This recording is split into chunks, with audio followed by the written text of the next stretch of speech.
we've had Chris Thrall on before. You loved his story. Commando from the UK ends up working with the Hong Kong Triad Mafia. And in part 1, and please, if you've not seen part 1, the link is at the top of the description box below this video. Chris described his journey through the military into crystal meth psychosis and the extreme ups and downs he went through in his life to lead to him clicking up with the Triad Mafia.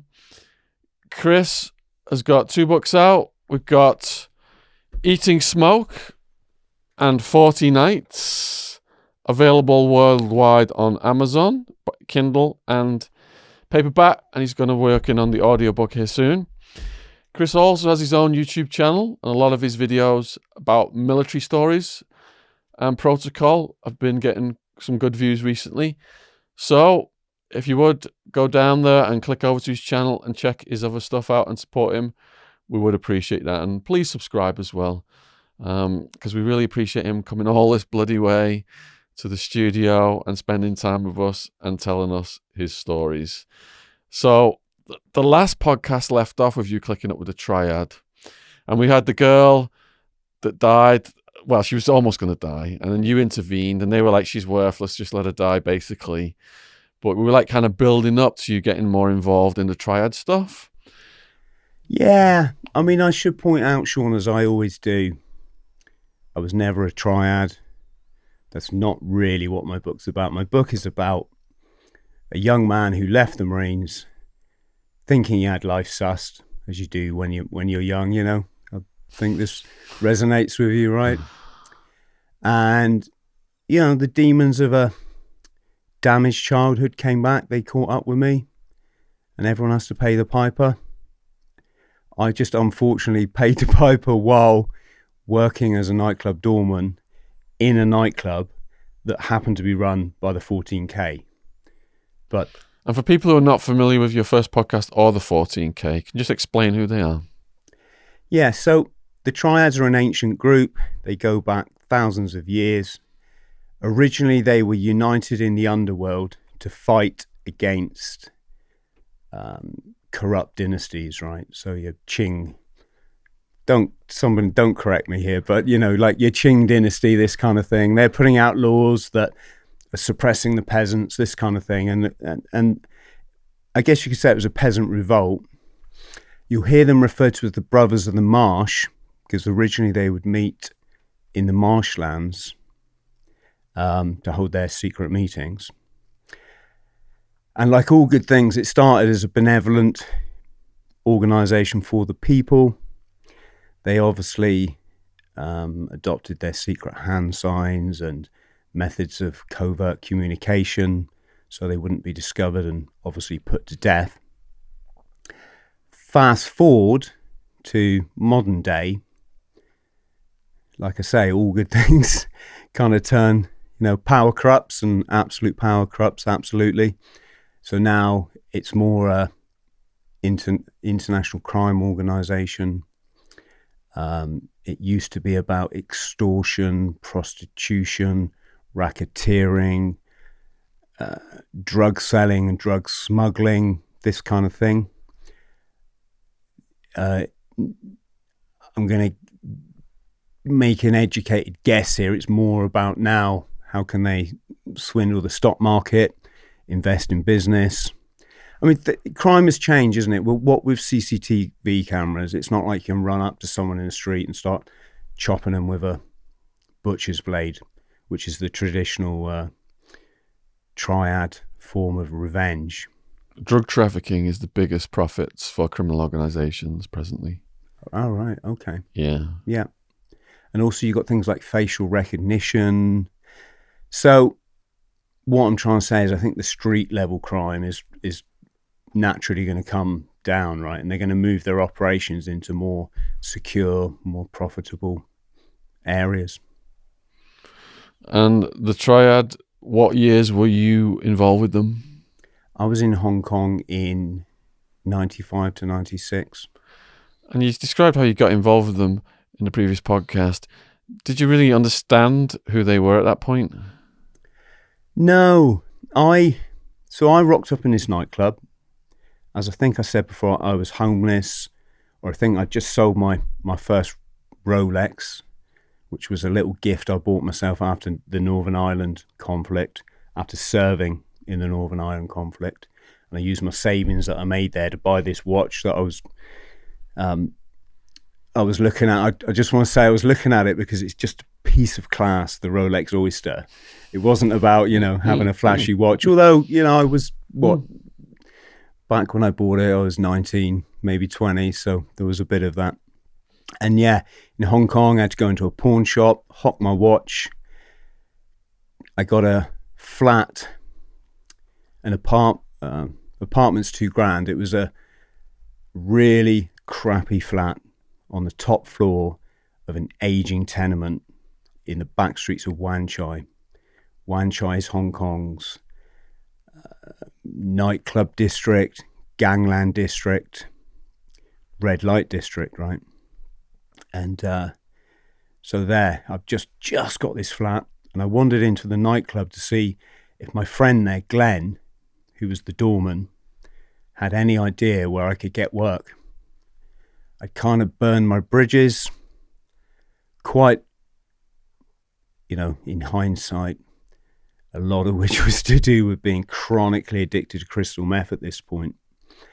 Unbeknown to me, I'm in clinical psychosis, which is maybe not apparent to you guys sat here, but it's this internal dialogue that's going on in my head, and it's this mix of chemicals in my brain, can you say, that's making me interpret things with kind of a conspiratorial slant.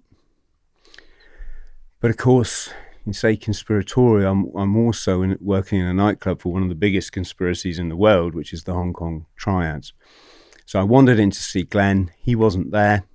The guy at the bar pointed me at this kind of unassuming chap dressed in a black suit, black tie.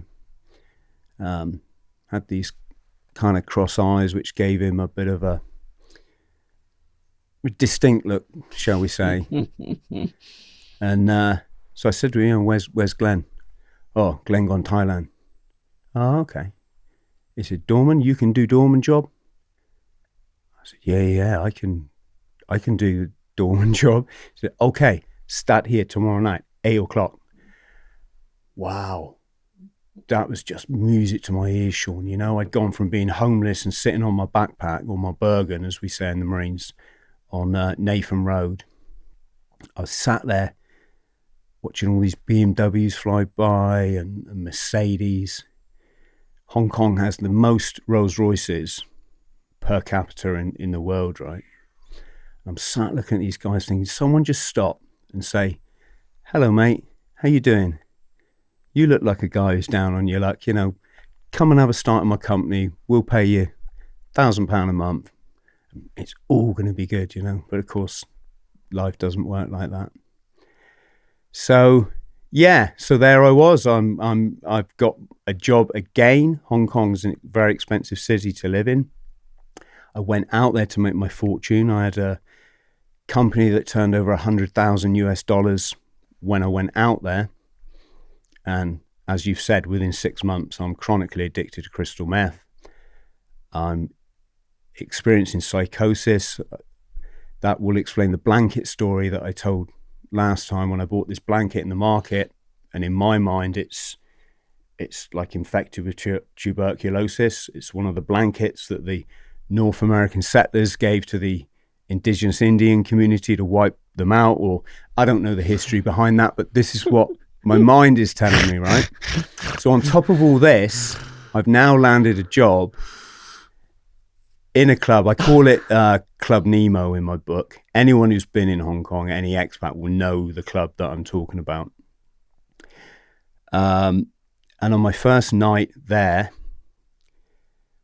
was what you might call an old China hand. They're people that have floated around Asia for a while. They know the score. They just know all the stuff that a typical tourist isn't going to know, right? And this guy said to me, he said, they're all triads. In fact, the first thing he said, Chris, isn't it? And I was just surprised. Why would you know my name? And he said, they're all triads. Well, my ears just pricked up, Shaun, because I think, I'm a guy that's been primed for the Marines, so I'm already primed for let's call it a gang of sorts, right? A brotherhood. So naturally, I'm going to have a fascination with another brotherhood, okay, albeit a criminal one. Although, if you see the role of the British military in recent years, it's, who's the criminal? Sorry, no disrespect there to anyone, but, it's got to be said, right? And, so my ears pricked up, and he pointed to my two fellow doormen. One of them was this 6'7" guy that looked like a horse, right? And he said, "That's Daisu. He's an assassin. Every now and again, he gets smuggled across the border into China to do a hit on someone, and then they smuggle him back in." I know it might sound surreal, Shaun, but like my whole life has been, I've had a life across. I said this in the last time, 80 different countries on all 7 continents, and that's just how I chose to live, right? I guess all in a quest to answer the question, who am I? Which when you're a damaged little kiddie, you carry with you all your life, when things don't make sense and why you feel sort of different to the rest. But then he points to the other doorman and said, "That's Chuchai. He's a street fighter. Magi, they say in Cantonese, and Magi is Triad speak. It means little horse. So they're like your runners, right? Your street runners. They're the people that are going to be running the drugs rackets on the street corner, sort of thing." And I looked at this guy, and he's this sort of short, squat, very muscly triad, but with this surprisingly cherubic face. And he said, he might not look much, Chris, but you watch, when a fight kicks off, he will pick up anything if he thinks he can smash an enemy over the head with it, right? And I'm going to find all this out, right? And so my interest was piqued, you could say. When was the first time you found that stuff out? Well, at first it was all quite benign. I'm thinking like I'm a doorman in a club. I'd done that job in 2 other clubs in Hong Kong, but they were both owned by expats. They were Scottish owned, which I think goes back to the days of the old trading companies that were, the Scots had a big influence in Hong Kong. And of course there was I don't know if they probably had to pay protection money to the local triad in Wan Chai, the 14K. But like I say, in my mind, I'm just a doorman in a club. In retrospect, I'm probably more a go-between. And my role there, as I was to find out, is to stop your typical drunken, gobby expat businessman who's come out of the office, his, ties half-mast. And they would, to give you one example, there was one guy, he's slaughtered, and he's pointing at this Dilo. So the guy that gave me the job is a Dilo, right? That's gang leader. He's in charge of this gang. He's in charge of this gang in Wan Chai. Paul Eng, call him, or at least that's his name in my book, right? And this drunken businessman is just, him, he's telling me I have to pay, it's like 10 Hong Kong dollars for a glass of water. It's about £1. So I'm like, mate, calm the fuck down. You're pointing at like the most important man in this area. And in Chinese culture, Shaun, you have something called face. And it's almost impossible for a Westerner to understand. It's like a deep-seated pride. And if you make someone lose face, which can be for the silliest of reasons, right? And I fell foul of this syndrome, as it were, before, they can hold what's the word, like a vendetta against you for life till they get you back. So to give you an idea, apologies if I said this last time, but there was a guy delivering coffee to tailors. Guy's maybe a young triad, I don't know, it's not really important, but he delivered the coffee to the tailors, and the tailor looked at him and said, I didn't order that. Well, what he should have said is, oh right, I'll just get my wallet out, and right, because by saying I didn't order that, he's telling the guy, you didn't do your job right. And you never make someone else lose face, even if it means dipping in your wallet, paying for goods that you never ordered, right? So when the tailor opened his shop the next day, every single one of his suits had been slashed with a razor blade. This, right?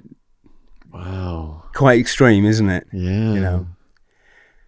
So, like I say, when the Dilo, the triad boss, ordered me to throw the girl out of the rubbish when she was dying, and I was like, fuck, am I going to do that, right? You know, British way of thinking. Of course, I'm making him lose face. So immediately from my first night in this club, I'm onto a dodgy wicket. I've upset the most important man in Wanchai. He like gave me some leeway, give him credit. The next day I just looked at him and I said, Paul, I did the wrong thing last night, didn't I? I'm just trying to say the right thing, Shaun, you know, this is all got a bit serious now, right? And he just nodded like that. He'd never look at you. He wouldn't speak unless he had to, right? So, yeah, the issue of face. I'm not quite sure how we got around to that subject, but it's... Yeah, I love the way you're telling these stories. Right, no. I'm so gripped by this bad stuff. So the point was, you've got this drunken expat pointing in the Dilo's face, making him lose face. And my job there really is to say, dude, just calm down. Look, give him a water. Just give him a, you know, and the barman would run over with a water and that sort of thing. And I'd calm the guy down, explain the situation. And I'd nudge him. I'd say, look, just look over there. And there'd be, say, a group of 8, 10 triads drinking. They all used to wear these white shell suit tops, jeans, white trainers, loads of gold. Tattoos, funny enough, were always hidden. You never, you know, they were all full body tattoos, right? What are the triad tattoos? I can't pretend I really know, Shaun, other than what I've seen from, you know, from the media. It's the sprawling dragon. Because, oh no, sorry, when I was in the, I was a member of a gym for a while. And yeah, there's some big guys there, right? Big steroid bosuns, and they were covered in these sprawling dragons, right? And I guess there's a lot of, what can you say, like language written there in the tattoos that you're never going to understand, right? There's some gang loyalty stuff, right? So yeah, so I'm saying to this guy, look, calm down, look over there. Do you see those 8 guys? Yeah, right. They're all going to fucking kill you, mate. They will pick up anything. They'll pick up that ashtray. They'll pick up the ice tongs. They'll grab it. And when it kicked off in the club, they would just push everyone out of the way and just try to go in for the kill, Shaun. And it was, you know, British bouncers can be a rough old lot, quite nasty at times, right? But they might go up and like kick a guy when he's down, and maybe another will give it a few seconds and then, you know, give him a kick.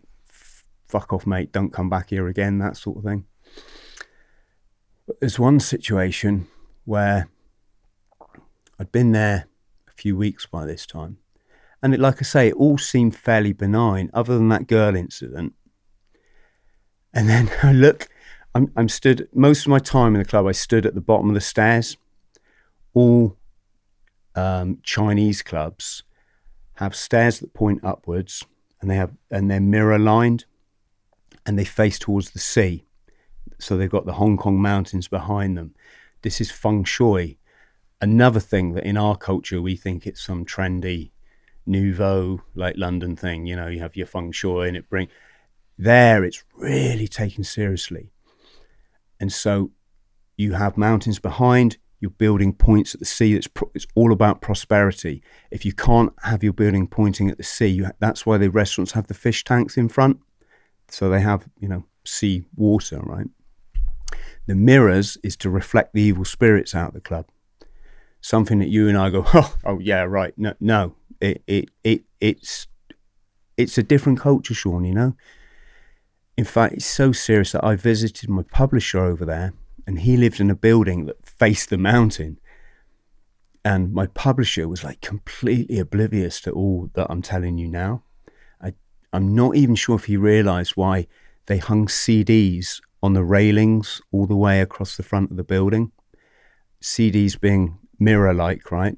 Spinning in the wind, reflecting the evil away from the building because it's got bad feng shui. It's facing the mountain. So I'm in the stairwell. I used to look up to see the punters coming into the club, or sometimes you'd go up the stairs and stand there just checking out what's going on a busy night in Wan Chai. But this time I'm at the bottom of the stairs. Chu Chai is stood 3 paces from me at the other side of the stairwell, and he's looking up the stairs as if nothing's happening, which it pretty much wasn't. I look to my right, and this 6'7" assassin Daisu is charging through the club, and he's got, in literary terms, I'd say a little old man. I don't know the guy's age, right? But kind of a seedy, spiv-like character in a cheap suit. And he's charging towards the stairs with this guy over his shoulders. And I'm looking at Chu Chai thinking, you haven't seen this yet. What's going to happen? Now, my role in that situation is just stay the fuck out of it. It's triad business, right? I'm a guilo. I'm a foreign devil. I'm there to do a job. They treated me like the family, but, it's kind of I think it's fair to say it's kind of a superficial. They're giving me face, right? I'm working for them. They have to give me face. That's why they'd invite me for breakfast every day with the family, right? So Daisu comes charging over this old man, hurls him down in the footwell. Guy's terrified, Shaun. Chu Chai hasn't seen. Daisu just starts kicking the fuck out of him like you've never seen, right? I'm talking, like a Millwall supporter that's caught who's Millwall's enemy? Chelsea? I don't know. Well, there you go, like they've got a West Ham fan and he's giving it to him. Chu Chai's like, duh. And I could just see the startleness, if that's a word. We're authors, right? Is that a word? But, his face was just a picture, and he turned, and the two of them just, he ran over, and they just proceeded to kick him as hard and as fast in the head as they could. They're just kicking this guy in the Swede, sheer. It's whatever he's done. It's gone against the face of the 14K, right? It's gone against the face of the club, the people that work there, the triads that staff it. So they're kicking this guy. I'm just spread eagled against the wall. I was pretty sort of, I don't know if laissez-faire is the right word, but I'm like, okay, triad business. I'm not going to get involved. I'm stood there, and this guy looked up like he's just like a frightened mouse, mate, and he looked up the stairs and he just made his bolt for freedom. And he ran up the stairs and they're screaming after him, Jules Lamo, which means go fuck your mothers. Fill in the blank, right? But what these two, my two triad doormen didn't see is a bit of paper came from his pocket. So I just picked it up. I don't know why I'm doing that if we're on camera, but I bend down and pick up this bit of paper, and I just snuck it in my pocket. And when I went home that night, I pulled it out, and it was a list of racehorses. And one of the things that used to happen in the club, or two of the things that used to happen, and it used to make me feel kind of like I belonged, is they'd come and just give me 80 knocked off Marlboro smuggled in. There was fake Marlboro from China, and then of course there was contraband Marlboro, but one of the Triads would come in and just give me cigarettes, and it made you feel like, wow, I'm really one of the boys here, you know. And the other thing they do is occasionally they just slip you a horse, and you'd go, okay, like that. And of course they're telling you this horse is going to win the next race on Saturday at 1 o'clock or whatever, and you can go and put money. It's a guaranteed win, right? A hooky horse. So yeah, I'm guessing that this guy was in the club somehow punting these hooky horses, but he wasn't 14k, and that was just like a big no-no, you know. So yeah, that was quite an eye-opener. Did the gang get along with themselves, or were there fallouts among the gang members? I never really got that deep into it, Shaun. I'm just working in a nightclub. I'm seeing what goes on. It got a bit bizarre because after that incident with the girl, I turned up for work and there was a South African lad on the door. I thought I was the only white guy, the only guilo working for the Triads in Hong Kong, you know, for the 14k. This guy, turns out he's been there a few years, and he's kind of like their guilo boy, right? You know, they trust him. He kind of like understands their ways, right? And he said, I'm Drick, short for Hendrik, right? And I'm like, this is about the girl, isn't it? And he went, yeah. I said, Drake, what was I supposed to do? She's dying on the floor. I wasn't going to chuck her out with the rubbish. He said, Chris, what you do when that happens is you pick her up, you chuck her over your shoulder, you go out and throw her in a cab. I was like, obviously I hadn't thought of that, right? But so I'm chatting to him. I'm like, so is that what this is about? Is this why you've obviously come here to like baby me? That's what it felt like, right? He said, no, well, not just that. So I'm like, go on. He said, they think you're a cop. That's when your heart starts going, you know. Now, here's the thing, Shaun, let's be completely open here. I'd worked in, this was my third club I'd worked in Wan Chai now, right? I'd been in Hong Kong by this stage 8 or 9 months. It wasn't like I was a unknown face. I took that with a pinch of salt. I mean, surely if like you were that worried about me, you'd know that I worked literally on that club over there and on the door of that club over there. I just took it with a pinch of salt.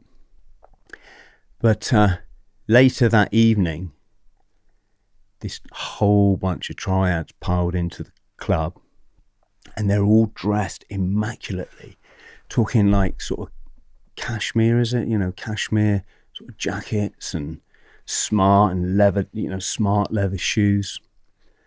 And they all carried a leather holdall that looked like a big sort of child's pencil case, that kind of thing.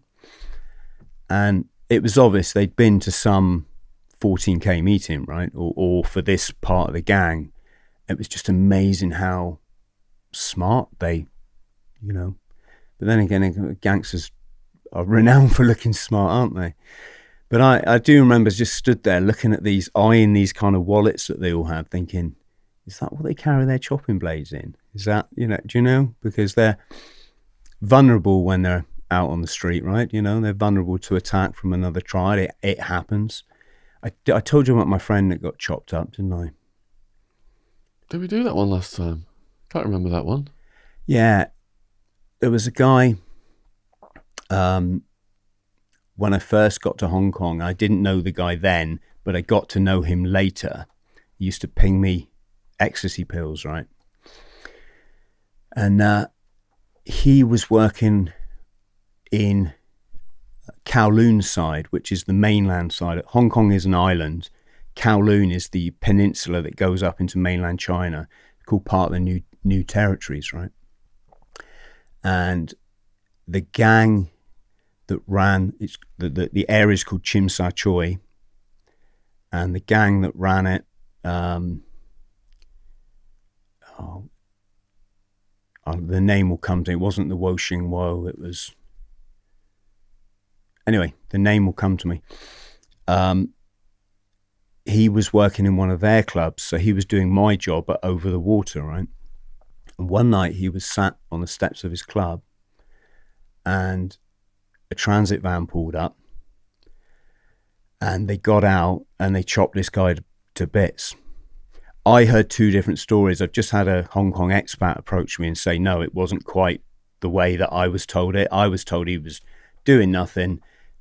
10 or 12 Triads piled out the back with chopping blades, and they chopped this guy to bits, right? His thumb was hanging off where he'd put his hand up to protect himself. When I knew him, his face was all crisscrossed with these big slashes. The story I was told is that he was like this hard as nails Essex geezer, that 3 days later he was back working on the door, right? And that it turned out to be a case of mistaken identity.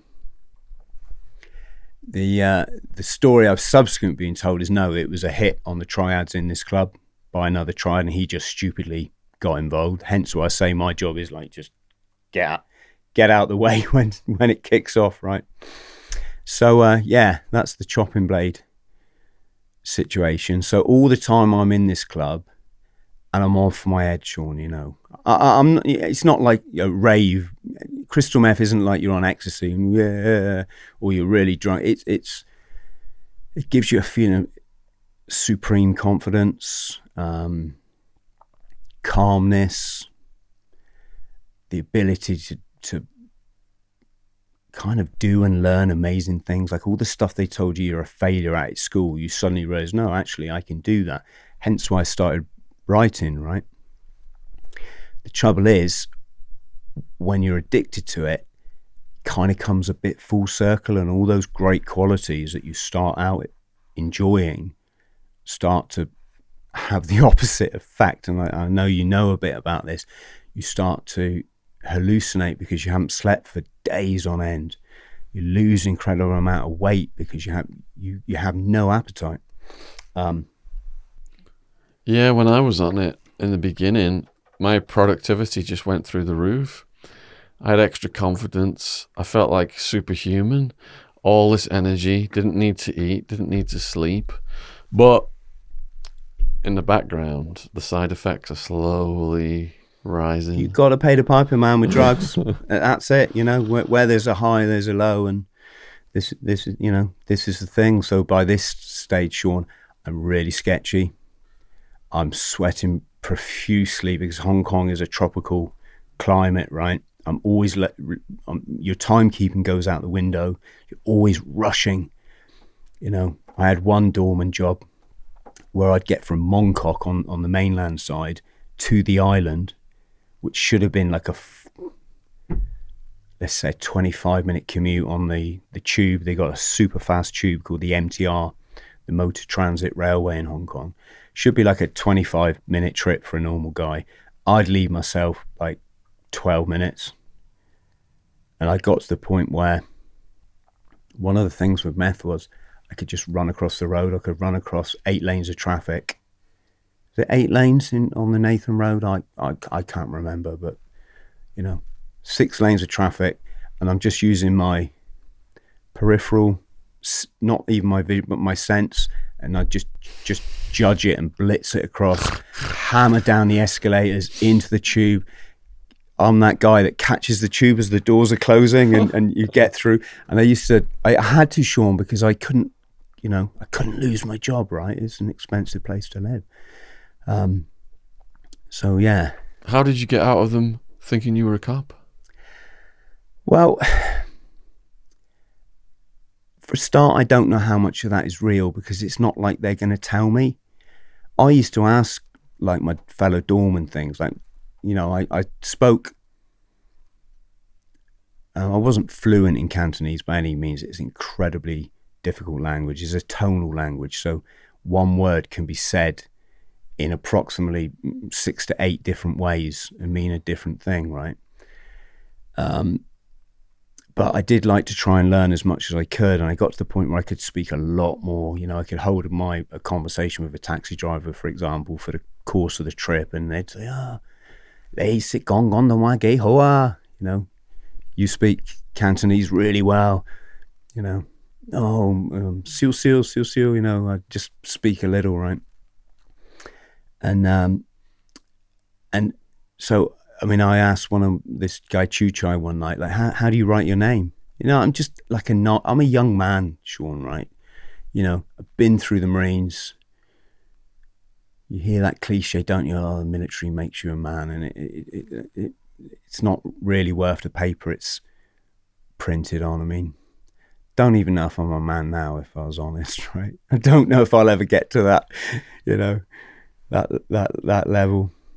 But yeah, I'm just keen, and I'm like, mate, how do you write your name? And well, of course, I'm like asking a Hong Kong triad how he writes his name. It's probably not like the smartest thing to do. And they just like look at me in disdain and walk away, and you know, it all got a bit messy. So you asking them to write the name, that's like something a cop would kind of do, like, well, give me a this name. is it. You know, this is trying to find out the name. This is.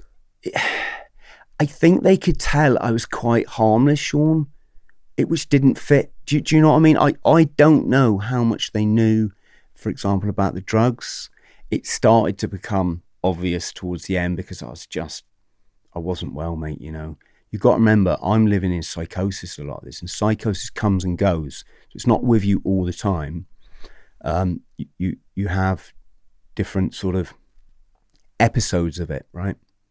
So, I mean, to give you an example, one episode I was staring out the window of this flat that I told you about on the top of this apartment block. And I'm looking down into the courtyard below, and it was full of these sort of stray cats. One of the cats like got up, and rather than just bimble across the courtyard like you'd expect a cat to do, right? It sort of went.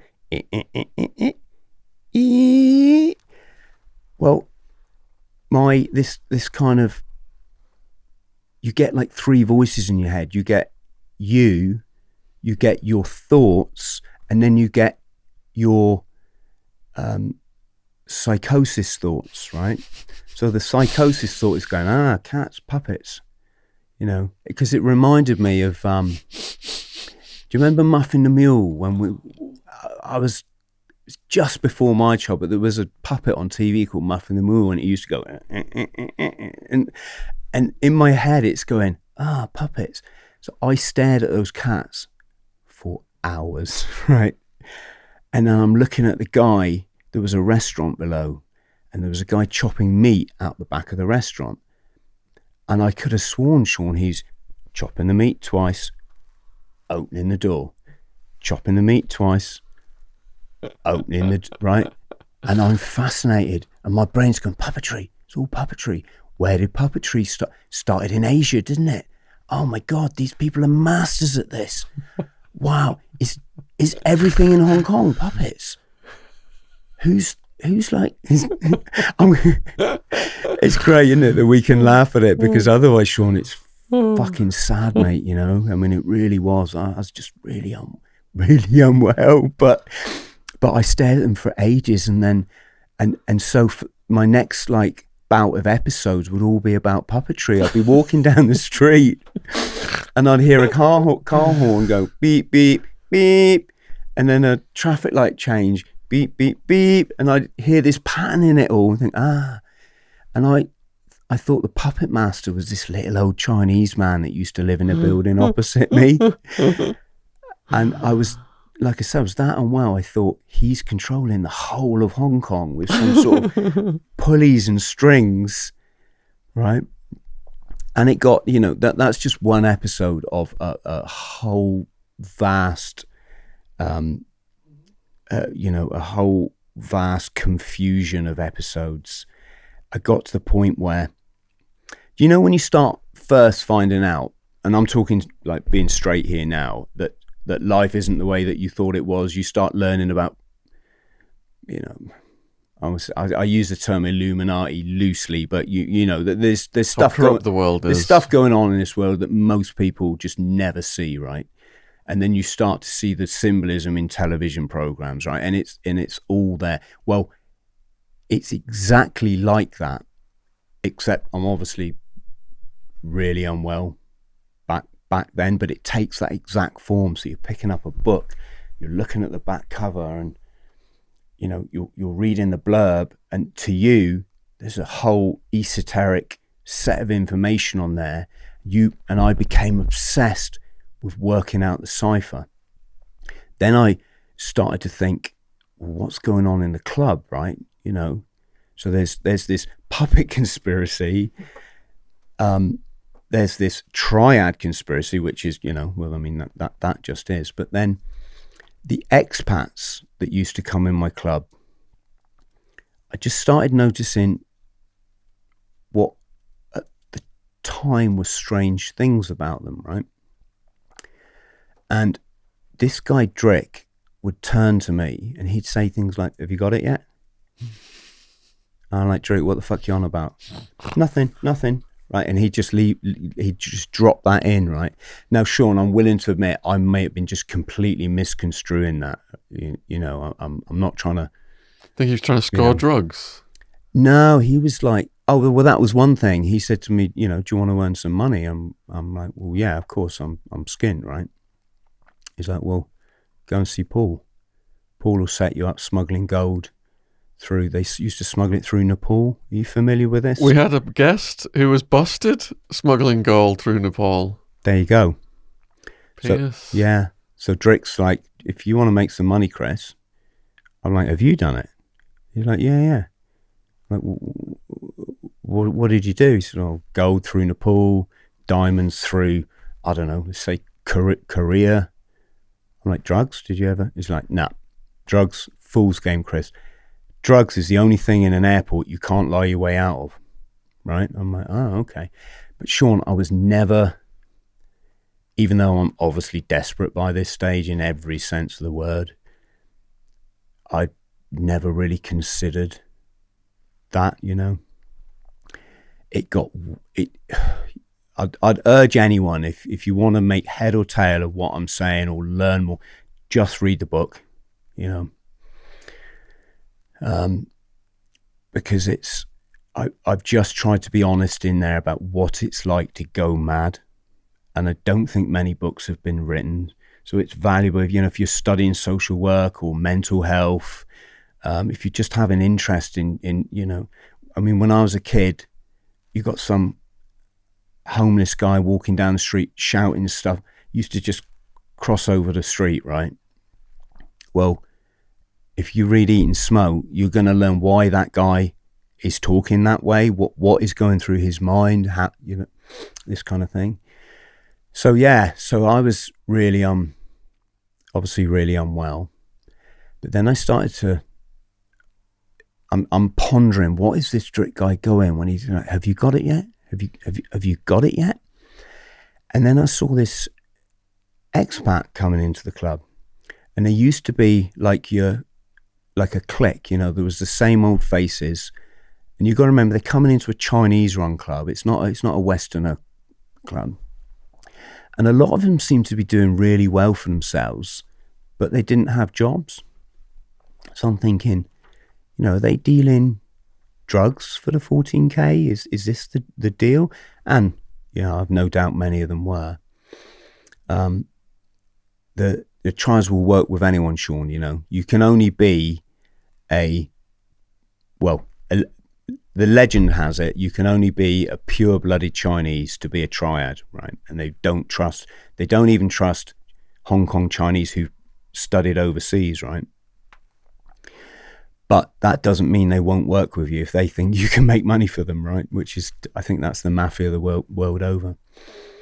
So I'm stood there and I'm looking at this guy Drick, and there's this expat comes in the club. And my mind is frantic by this time, trying to work out, what is this conspiracy? You know, is it to do with the cats? Is it a And the guy came into the club and he went, and Drick went like that. And I was like, I've got it, right? When we were in the Marines and we used to do parade drill, you know, with our rifles and marching and all this kind of stuff, we could do a whole section of that for, say, 10 minutes without the drill instructor uttering a single command. And we're moving towards each other as let's say two troops, and we're marching right through the middle. Then we're changing position and going this way. Then we're putting our weapons up and doing all this clever trickery. And the crowd are watching it thinking, how do they do that? No one's saying any, no one's giving them any orders. Well, what it was is you had a guy called Hissing Sid in the middle of the troop. He was designated to hiss the commands. So you knew when the command's coming and you knew what it was because you just memorized them. And you march along, he'd go, tss, tss, and you go that way. Tss, tss. And all of you, because when you're out there on the parade square and you're, let's just say, 30 meters away from your audience, they can't hear that, right? And I was thinking in this club, my God, that's it, isn't it? How clever. If you're a member of some cliquey expat triad, or this kind of these expats that seem to be in cahoots with this Chinese gang, what a clever way. I walk past you in the street, Shaun, we don't have to look at each other. I go, and you go, don't even have to rate you, immediately it's an esoteric form of communication, right? And then, so I'm watching more. I'm watching the other people that are coming into the club. And I've had hand signs on my mind for a while because it's well known the triads operate with hand signs. So, this can mean something, that can mean something, touching there can mean something, touching there, all can mean different stuff, right? And I started to notice these expats, these cliquey ones, they're coming into the club. And I'm looking at their hands, and I should add in now, right? I've been hearing the expression Sik Yin, Yak Gun Holok, right? Which means smoke cigarette, okay? And one can of Coke. Chinese always put the one before something, so it's one book, one drink, one can of Coke, right? And I'm hearing this Sik Yin, smoke cigarette. Yak Gun Holok, and people used to shout it when they walked past the club as if they were shouting at me, Shaun, right?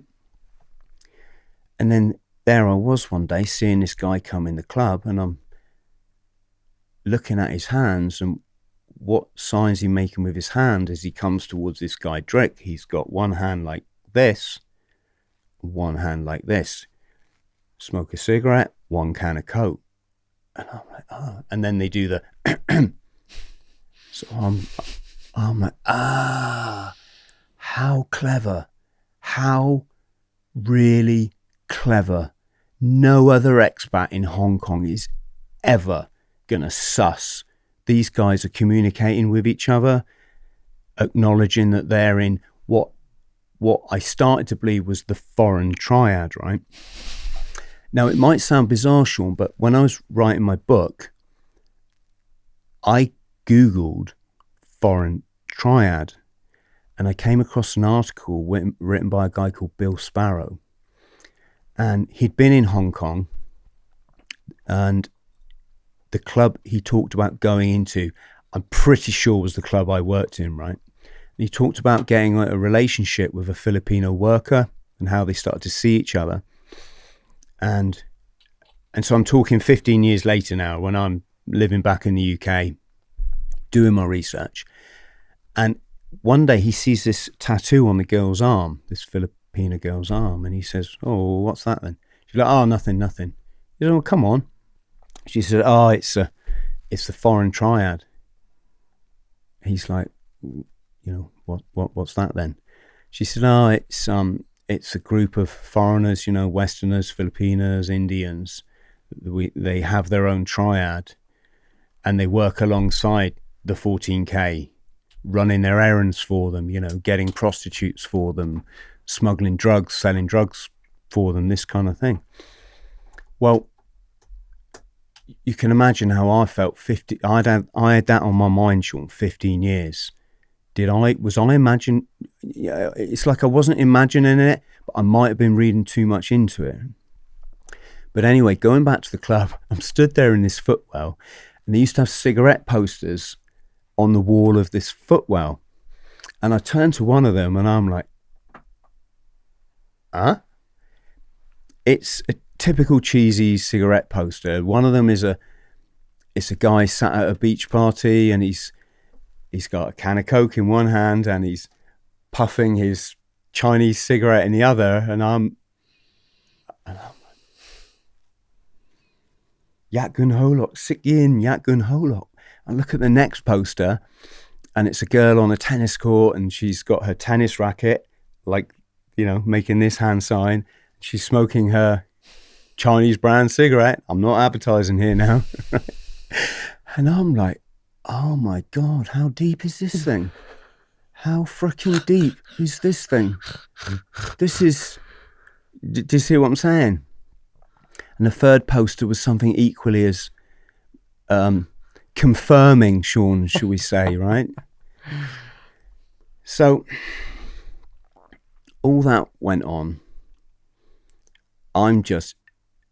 My mind is just 100% occupied with trying to suss this out now, right? And a couple of things happen which will build up to the story I'm going to tell you. There were two things. I'm not sure if I mentioned this when I saw you last time, but there was a homeless guy, right, used to come in the club. And what the Triad big brother, the Dilo, would do is he would let these guys come in, they would walk around the club, and then they would leave.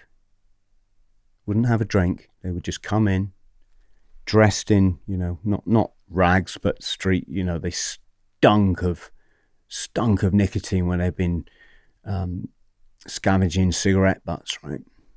Their eyes were sort of bulging black, which I just assumed that was a drug of some sort, right? And they'd walk around the club, they'd hold their head up, like, keeping the face, and the sort of Triad boss would like nod at them like that, and then they would leave, right? But this one guy, he'd always stop. Well, no, he wouldn't always stop. He went to go out the club, and he turned and he asked me something like, "Oh, me nothing." And he turned to walk out, and I said, "No, you're all right, mate." Yeah, you look fine to me. Oh. And then he would come and he would grab the sleeve of my shirt and he wouldn't let go. And I looked at his arm and it was all just messed up with what probably were infected mosquito bites in hindsight, but it looked like drug sites, Shaun, right? From injecting. And he would mumble this stuff. He was in some sort of psychosis of his own. He kept going on about horsepower and pointing at the air conditioning unit, going, "There, I get you the one. 72 horsepower, 500 horsepower." And I didn't know if he was talking about drugs and the different strengths, or I bring the girl to the man, right? Which I just took as he's getting girls for prostitution in the clubs, which obviously is a big thing over there. And so that was that. But my fellow doorman came over, Chu Chai, and I just sort of looked at him and said, "Chu Chai, pok duck," right? Pok duck means take drugs. Now, I honestly swear, Shaun, I wasn't trying to be a hypocrite. I wasn't trying to get the guy in trouble or anything. I mean, it was sort of obvious that this guy was, 4 sheets to the wind or whatever. What I was trying to do is show, like, I know the job of doorman. I know how to, like you would in an English club, like, you mate, you're not coming in, you're fucking wankered, fuck off, come back when you're straight, that sort of thing, right? And this Chu Chai just look at me and just give me this look of disgust that they would do whenever I fucked up, basically. So I'm just feeling awful, thinking I wasn't trying to get him in trouble, Shaun. You see, it comes down to face. This guy's got nothing. He's homeless. He's lost everything. He's got no house, no nothing, as he keeps telling me. And what do? I then effectively dob him in to one of the triads. I'm just trying to do my best, right? But of course, what am I doing? I'm stealing his face. You don't do that in Hong Kong, right? So that was that. The other thing was, got to one night where he said, he's continuing to do the me nothing, me no money, no house. In Hong Kong, stature is massively important, Shaun. The first thing a Cantonese person will ask you is, what is the size of your flat? Yeah, I know it sounds crazy, right? But what it is they measure the square feet in Hong Kong, and the more square feet you have, the more status you have, because living quarters is limited over there, right? It's really expensive. So if you say, I've got an X amount of square foot flat, it's like, oh, you immediately, go up in someone's estimation. And so him saying me nothing, me no house, he's just saying I'm the lowest of the low. And like I say, Shaun, he was called Johnny, and I called him Johnny Horsepower because he's always pointing up and talking about horsepower, right? So in my mind, he's Johnny Horsepower, right? And he's like, no, me nothing, understand. I said, Johnny, look, let's meet tomorrow morning. Oh? Yeah, I'll meet you in the park. What time? Well, I finish here about 8. I think I finish at 7 or 8 in the morning. Oh, okay. His smile just lights up that I'm giving him face, Shaun, you see. He's got nothing, and I'm a guilo who they kind of secretly, they would never admit this, but they kind of look up to the West. We're a bit revered. You can get a job in a Hong Kong business just for being a Westerner, because it's all about prestigiousness and this kind of thing, right? So anyway, I said that, but of course I'm so wired. I've got this massive conspiracy in my head. I'm not well. I completely forgot to go and meet the guy. In the morning, I'm just heading back to my flat like I always did. And rather than do the sensible thing, which get my head down, try and get some sleep, or at least, lie down for an hour or two. No, I'm so addicted to this stuff, Shaun. In my mind, I'm just going to go and smoke some more, right? And I couldn't stop doing that, which is why I've got, why my problems are building. So all that I, didn't think about, obviously. And then there was a situation in the club. The dialer was away at doing business at another club. His kind of like deputy manager was at the bar. He's talking to another triad, and they just keep looking at me. So I'm stood there by the door trying to look like I'm not off my head, and I, know how to do a doorman job. And it's just not going unnoticed that they just keep looking at me. And they're talking to a girl. Well, you're in a red light district, right? So you could probably describe this girl as, she looked like she probably left many sailors drugged up and walletless in a B&B, do you know what I'm saying? Looked a bit rough, right? A bit of a sociopath, maybe. And they're chatting to her. And the next thing, she walks over, and I'm stood by the side of it. I'm not blocking the door or anything. And she stumbles into me. She just looks at me with this evil look. Pokai, Guaylo. Well, Pokai is a term you don't use on anyone, Shaun. It's the worst form of insult. It's kind of, in English, it would just mean fuck you. But as I said, with the issue of face, like you don't say that. You never say that. It basically means like, I want you to drop dead, right? Excuse me a sec. She wasn't a friend of the guy that you were supposed to meet in the park by any chance? No. But you got to remember, they're all talking. It's all chit chat about, and obviously, a lot of it's going to be about me because I'm displaying kind of unique behavior. I'm trying to hold it together on the door, Shaun, and look, I've got sweat literally running in rivers down into my boxer shorts, and I'm there trying to look like I'm not absolutely anxious as shit, And the more this episode went on, the more crap I just became, Shaun, right? But the way that she kind of accidentally on purpose lurched into me, kind of just told me she'd done it on purpose. So she said, fuck off, Guilo. And I said, oh, sorry, love, I don't speak Chinese. But I said it in that way that, I'm trying to get a reaction out of her. It's just a stupid thing to do, right?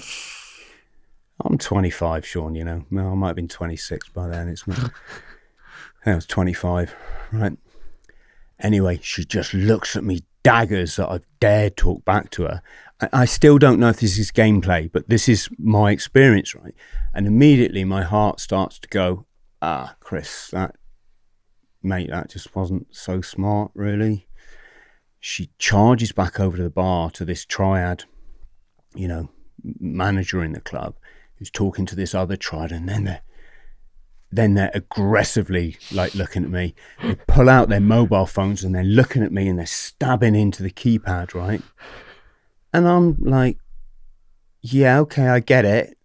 You're not happy. You're caught. They did this thing, right? If ever the 14K get in trouble, say, for example, another gang are going to come and attack them, the first person who spots them coming can just text a keyword. I never had a mobile back then. I was one of the first in the UK to have a mobile for my business before I went out there. So mobiles were quite new, but they could make a phone call and just say one keyword, and then that would just be, you call 5 people, give them this keyword, they call 5 people, they call 5 people, then all the triads in all the local businesses and all the local flats will just descend mob-handed to protect their honour, right? And protect their club or protect themselves. There was one scrap on Lockhart Road, and over 200 triads turned up to battle it out, right? I remember saying to this old China hand, how do they know who's who? He said, Chris, they have their ways. What ways? Might be like a matchstick in the mouth, might be the way that, the hat they've got on, this kind of thing, right? So I'm there, my heart's just, it's starting to flutter, Shaun, who are they calling? Next thing, I'm looking up the stairs and this Triad from another club, and some of them, mate, they were fucking hard as nails. They just looked. They used to come in the club when they'd been fighting the Yanks off the ships. If a Yank kicked off in the bar, they would just go in. I've already told you how violent they are, right? One night, one of the guys from the other clubs came in, he went, ha ha! He waved his hand at me. All the skin was off his knuckles, right? He went, ha ha, we just killed a guilo. Like that. He didn't mean, I don't think they meant they killed a guilo, but he meant that we've just smashed the American sailors, right? So I'm well aware this is a thing. Plus, you got to remember, my mate got chopped up, in my mind, for doing the wrong thing, or at least that's what I thought. So I'm stood there, and this Triad just comes charging down the stairs. And he looks at me, Guilo, we gonna kill you. And I can't really explain it, Shaun. That level of fear, it's a very unique place to be in life. And this happened. The next thing, there's another couple bounding down the stairs going into the club. Guilo gonna die tonight. And my heart is just fucking beating out my chest now. I've got this a sterile, that feeling when you're going to be sick. I wasn't going to be sick, that wasn't it, but that feeling you get in your body, your mouth starts to, and it was almost as if everything went white, but I'm still there. And this just went on and on, 5 or 6 times, and eventually there was, Shaun, it was 15, 20 years ago. I can't put a number on it, but there's a big mob of triads all at the bar, all looking at me like this, giving it. And I stood there, and The only way I can liken that fear is, do you remember those beheading videos in Iraq and stuff? They were fucking nasty, weren't they? I used to just think of that poor guy in the orange pajamas, knowing this is it, mate. You went out to Iraq to do what? You bought the ticket. You got to pay the piper now, right? That is exactly how I felt. I'm there. I'm trying to steady myself, right, and calm down. And I'm thinking, Chris, hang on. You've been a doorman on like 3 clubs in Wanchai, right? They can't just drag you out the back and chop you up. I mean, there's expats in this club now, right? They're going to witness this going, well, what are they going to say to Interpol? Oh, this guy just like spontaneously combusted and we never saw him again. There's going to be questions, and I'm thinking, right. In fact, before I even thought that, I thought, nah, fuck it, Shaun. I'm not being intimidated by anyone. At the end of the day, these are cliquey fucking gangsters that have to hang around mob-handed doing all these hand signs to feel good about himself, right? They got no clue, right? I was a Royal Marines Commando, and I'm not talking about being hard now. I'm talking about the fucking pride that we have, and I ain't going to be scared by any of these fuckers, right? I thought, right, next one who comes down that stairs, I'm going to just say one thing, and I'll get the entry stamp, and I'm just going to smack it in your fucking forehead, Oh, Jesus. Yeah, no, it maybe it's a bit of bravado, Shaun, but, what else could I do, I wasn't going to be intimidated. You don't know me. What have I done to you? I've done nothing, am I? I'm just basically a lost young man. And you have no clue why they've got it in for you. Just that I think they... the woman. Well, I'll tell you the hindsight afterwards, right? So I stood there, but then I'm starting to figure, well, hang on, they can't just do away with me. Like, what are they going to say to the police? What are, okay, they control a lot of the police now, but what, there's going to be an investigation, going to be the international, was it Interpol or whatever. You can't just say, oh, the guy was on the door 1 minute and he just... I thought, nah, I think they're having a laugh, Shaun.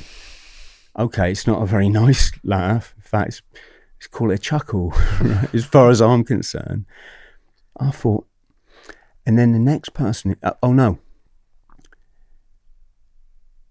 As this is all going on, right, and before I've kind of got to this contemplative, reflective stage, the next guy in the club is an expat that I was talking to the night before, right? He'd come over to see his cousin who was working in Hong Kong. And while he was chatting to me, I said, mate, have you noticed anything? He's like, what? I said, these triads all wear the white shell suit. They've got the white trainers, the jewellery. It's like you can... When you look around the club, it's just obvious who are the triads, right? And in the Marine, Shaun, we had the same thing. Any Marine will tell you who served back when I did in the 80s and 90s, you wore a Helly Hansen green fleece, you wore an Ocean Pacific t-shirt, you wore faded jeans and chucker boots. That was our uniform. You could be anywhere in the world and see another Marine, like, straight away, right? So obviously the triads are going to have their own form of recognition, their own sort of underground uniform. So I'm saying to this expat, I said, look, and he looked at me like I was a bit, conspiratorial, can we say? And he wandered into the club to go and have his drink, and I didn't think anything more of it. Now he's coming down the stairs in my club. He's got a white shell suit top and white trainers. And he looked at me and went, well, looky here. What am I wearing? And he went into the club. Now, here's the thing, Shaun. In hindsight, that could have meant anything. It could have just meant I put a white, Adidas top on today. I've got white trainers and look, I'm like the guys it could have just been nothing. But in my mind, it's like, oh my God, he's a foreign triad. I've been pouring my, secrets out to this guy. And he's fucking one of them. Oh, what a twat I am, But of course, it's upping my fear even more, right? Then, and this is the icing on the cake, the Drick guy comes back to the door. This South African lad. He's like, "You're going to get it tonight, Chris?" I'm like, "What?" "No, nothing." Drake, what the fuck you on about? "Oh, do you remember when you told Chuchai that Johnny does drugs?" I was like, "Drake, that was fuck all, mate. I was just trying to show Chuchai I know how to be." "Oh, okay." And suddenly my heart's going, "Oh, Chris, why did you do that? Shit, you fucking hypocritical bastard. It sounds awful hearing it, you know." So it just shows they're talking about me, right? Because this guy knows a conversation that happened, you know, between me and someone else. There was another thing, right? There was a guy, he's got one ear, right? He was a barman in a very plush hotel. And before he started work every night, he downed a bottle of vodka. He was really bad alcohol problem.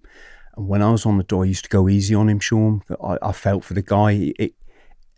It came across to me that because he was disfigured, he was drinking to make up for it, and he didn't feel like he could be attractive to, you know, this is how it came across. I caught him in one club. I wasn't working on the door. I was just drinking in that club. We went on the dance floor and started to pull his trousers and pants down, right? And I grabbed him, like, mate, that's enough. Come on, let me get you a drink. And I'd take him outside, and I used to put him in a cab, and he'd look at me and go, "Thanks, mate, thanks." So he just appreciate what I did for him. And this happened a few times. And one time, I was in the toilet in my Triad club, just taking a leak, right? And he came in the urinal next to me. I was skint or desperate, and I looked at the guy. I can't remember his name now. It might be in my book, but he said, "Are you all right, Chris?" I said, "Yeah, a bit skint." He's like, "Oh, man, mate." He just immediately went for his wallet because he's full of gratitude for me, Shaun, you know. He went, "Hey, just take it. And he gave me like $200. It's about 20 quid. So I'm like, "Oh, dude, you know," I paid him straight back out of my, you know, there was nothing. I wasn't going to steal his money or anything, Shaun. It was nothing like that, right? So this strict guy, I'm there, heart beating. He's like, "What about when you borrowed $200 from, say, Jeremy, and you didn't pay him back?" I'm like, "Drake, you know fuck all about that, mate. This is a conversation that took place in a urinal between two, you know, how could he even know anything about it, right? Strange, right?" I said, "You know fuck all about that, mate." I said, "If you did, you'd know I'll pay Jeremy back out of my pay packet." And he said, "And who were you supposed to meet in the park this morning?" Oh, that was it, Shaun. That was like the guillotine coming down. I'm suddenly feeling like the worst bastard in the whole world. This guy's got nothing. He likes it that I'm nice to him, and I'm not nice to him because I'm trying to be, Shaun. You know, we're all equal in this world, right? It doesn't matter who you are, and I've always sort of felt that. But the fact that I'm the one positive in this guy's life, and he's gonna meet me in the park, and I forgot about it, then my heart just starts like beating, right? This Drick guy disappears into the bar to do the, you know, the bouncer walk around of the bar sort of thing, and I'm stood there, and then I'm doing this thinking, hang on, I'm like, I've worked in 3 clubs, they can't just, I wonder if this is a piss take. Is this some sort of like bizarre triad humor, or you know, Chinese have a very unique sense of humor as it is, okay? And as I'm thinking this, I look up, and in through the top doorway comes the Filipina girl, and she was a girl I used to go out dancing with, or I wouldn't go out with her, but we'd always be in our favorite nightclub. It used to be called the Big Apple. Who it's funny now, I'm like friends with all the people from back then through Facebook, and you were doing Skype, and they're like, "Chris, you were like this," and I'm like, "Was I?" "Yeah, we didn't know." Yeah, it's been fascinating, Shaun, right? Fascinating. But this girl's coming down the stairs, and she looks like a frightened fawn. She's just taking one step at a time. She's got, her eyes are just wide. And she came up, and she just grabbed my arm. She, Chris, they fucking with you. Don't tell anybody or they'll kill me. Like that. And she just went into the club. So I just stood there and I was like, I'm so glad, Shaun, I hadn't run out of there. Do you know what I mean? Or smashed one in the face. Oh, I'm so glad I just stuck up, you know, just kind of stuck up for, or just kept my dignity. You know, I thought if I die, I die. That's just it, right? And this girl, you know, it might sound nothing to English, you know, American people. Like she's nothing, and she's a Filipina. They are just the lowest of the low in the eyes of the Hong Kong Triads. You know, they're basically prostitutes, Shaun. If they don't, like I said, when the girl collapsed of the drug overdose, throw her in the alleyway. You know, the fact she'd done that for me was just the ultimate human courage, you can say. So I'm there and I'm like, gosh. So then this Drick guy comes back and he's like, you're going to get it now. I'm like, oh, mate, fuck off. And I like pat him on the back of the head and I said something, you know, something disarming, like, I can't remember. Like, yeah, okay, mate, thanks for that. And I walked in the club. There's all these Triads all pretending to like look daggers at me, and then there's a crescendo in the music, you know, coming from the dance floor. And I just did a Michael Jackson 360 spin, and then just walked onto the dance floor and had a dance, and that was just my way of saying it. You know, trying to like put some fucking closure on it, and yeah, that was yeah, that's a little part of my life, Shaun. There was a situation where two Triads had a fight with mobile phones. This is where if it's not bizarre already, right? This is before this, what in my book I call it the murder, right? Because that's how I felt at the time. Yeah, I'm stood in the stairwell, usual place, and one young magi, so a foot soldier for the 14K, comes running out of the club. And behind him, he's got another Triad chasing him. And he's screaming, Jude Lamo, you know, go fuck your mother's so-and-so. Again, you know, you don't say that sort of stuff to anyone, but he's absolutely furious with this guy. The guy turns around in the stairwell right in front of me. So I do the spread eagle thing. And they proceed to battle it out. And one of the guy, I can't remember if it's both of them, but one of the guy had his mobile phone and he's just using it as a dagger and he's smacking it into this guy's head, right? Blood's starting to spurt out everywhere. The one guy who was obviously the not the alpha male of the two just seized his chance and he turned and bolted for the stairs. And the guy in the stairwell reached out and grabbed his shirt tail and he ripped the shirt off his back. But this guy didn't even stop. He's gone and he's screaming, Chile Lamo, and all this, you know, Cantonese insult chasing at this guy's heels, right? I thought, okay. Now, again, you know, you'd think I'd learn by now. My immediate thing is protect the club, right? The dialer's looking after me. In Confucius, under Confucius's rules, can we say, but also the Triad rules, you respect your boss, in turn your boss will respect you. That's why he gave me money to furnish my flat and all this sort of stuff, right? So my first thing is protect the club, you know, respect the dialo. So I ran to the cleaning cupboard, grabbed a mop, and I started mopping up this blood. Of course, I'd fucked up because the cleaner then came out, Mr. Chan, this 70-year-old man. That's his job, Shaun, right? You don't take someone else's job. And how can I explain, no, I'm not trying to take your job, mate. I'm cleaning up the fucking blood because the cops are going to be, you know, if the cops come in any minute, there's blood all over the floor. If anyone comes in, there's... So I'm like, oh, okay, sorry, Mr. Chen, you know, there's your mop. And he's like looking at me, mopping this floor. Literally 2 minutes later, who appears but the boys in blue?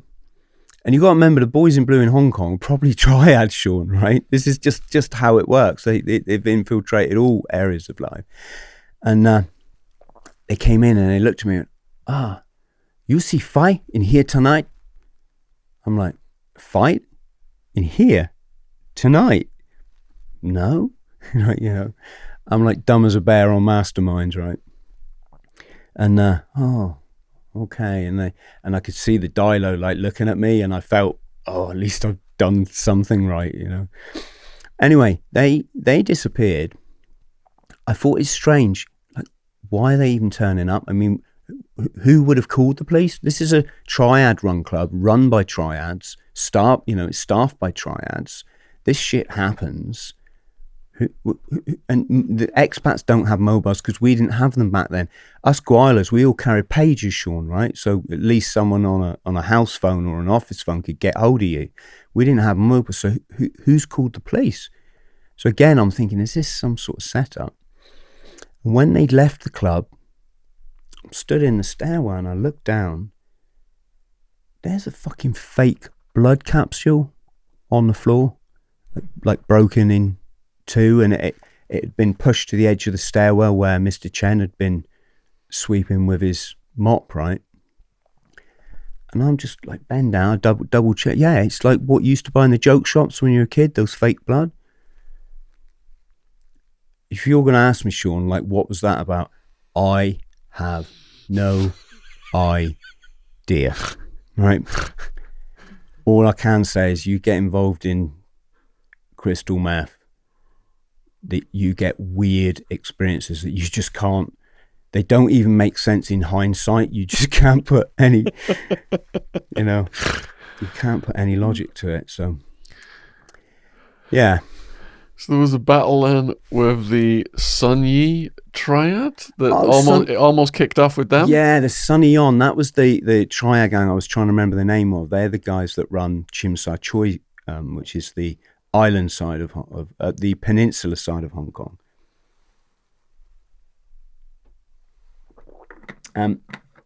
Now, again, I'm just stood there in the club. I'm actually in the club this time, and I'm looking at the door, and suddenly these triads are coming through it, and you learn to spot them straight away, Shaun. I can't really. You just see. It's like the way you can tell a serviceman. You just see the way they hold themselves, and they're coming through the door in this big snake, but they're not 14K. They're not dressed like 14K. And they came in the club, and immediately you could see the 14K guys all pulling back like this. And I swear, this might be my own imagination, but I swear they used to talk with their eyes, Shaun. Like, they could just say a lot of communication with just their eyes. And these guys are all the 14K are all just looking around. Next thing you know, there's like 20 guys from another triad in the club. Jesus, there's no logic to it. You don't do that. It's like they're making this club lose face, Shaun, right? In amongst them was their Guilo doorman, who, funnily enough, also used to be called Chris. And I knew Chris because whenever we used to go to after parties, after, work, there's some crazy parties in Hong Kong, Shaun, mad drugs. Hong Kong's, you can get any drug you want there, just like that. And then it's not hugely expensive, right? So you can imagine it's the dance era, rave sort of time. Some pretty crazy parties. And I used to sit down and, maybe smoke a spliff with this guy, Chris. So I sidled up to him. I'm like, Chris, what are you guys doing this side? And he's like, all stiff like this. And he's like looking, and he said, I think we're leaving now, like that. And with that, one of the triads must have made some sign. I don't pretend to know. And they just turned, Shaun, like all it turned as one. Just filed out the club like a snake. And it was like a Mexican standoff there for a moment. Yeah. Jesus. You mentioned the assassin, the really tall guy. Have you got any stories about him? I think it's funny that he liked me. It was the Chuchai, the cherubic face, the Street Fighter guy that kind of had I just wound him up the wrong way, I guess you'd say. But Dicey was okay. They keep their distance, Shaun. They're very conscious that their English is, most Hong Kong people speak English as a second language. It's not an issue, but these aren't your typical office workers. These are guys from some of the hardest sink estates, is what we would call them. They've not known love, mate. They've not known secure family. They come to the Triad because it offers that brotherhood, and that's where the loyalty becomes so strong, right? But yeah, no, I'd be a liar, mate, if I could tell you any hits that but it was just I never came across that. But there was a funny situation where what we used to do in the morning is, after all the punters had gone, you grab a torch and you go around the dance floor and you just scan the floor looking for any valuables, and there was always something. There's money, someone's dropped a bag of coke or crystal meth or this sort of thing. And one morning he picked up something. I think it was a lighter. And this is another thing in Hong Kong: you don't give people things because that's patronizing, or it can be, I had this little old, I apologize if I use the expression little old man a lot, but it is like that cliche Hong Kong movie over there, Shaun. You get these little wizened old guys, and one of them become a real good friend of mine. We used to go dancing together, and I used to stop at a 7-Eleven and get him a pack of Marlboro, and I'd be like, push it across the table. He'd never accept it. And I never knew why until after I left Hong Kong and I learned more about the culture. Is to give people gifts is like you're patronizing them, sort of thing, right? But anyway, in this case, this 6'7" assassin, Daisu, gave me like this. It was a cigarette lighter or something, and I was like, "Oh, okay." A 6'7" assassin likes me, and he's giving me this cigarette lighter. And there was a pen, so I picked up the pen, and I went, "Daisu." He's like, "You see? Do you see what I'm saying?" The cult couldn't accept it, so I thought about it for a second, and I thought, they hate the Indians, right? In Cantonese, Yando Yan, so Indian man, Yando Yan, and they're very racist. Hong Kong's quite a racist place. They call black people highwire and like black devil. And I've been on the MTR, the underground, where black persons came in, sat down, and the Chinese person next to them will just get up and move carriages. Shaun, it's not. I couldn't tell you exactly why, but there's all these aspects of culture coming into this that we couldn't understand. But they used to hate the Indians coming in. The Indians would always try and come in the club, and they hated paying the entrance fee because they come from an impoverished country as it is. They come to Hong Kong to make their fortune. They probably work in a restaurant earning next to nothing, right? But the Triads just had a real disliking for them. So I held the pen out to this guy Daisu, and I said, "Yando Yan," and I just mimic shoving it up his bum, right? And he just starts laughing, and then he takes the pen, right? So yeah, that's kind of the closest we sort of got. How did your work with the Triads end?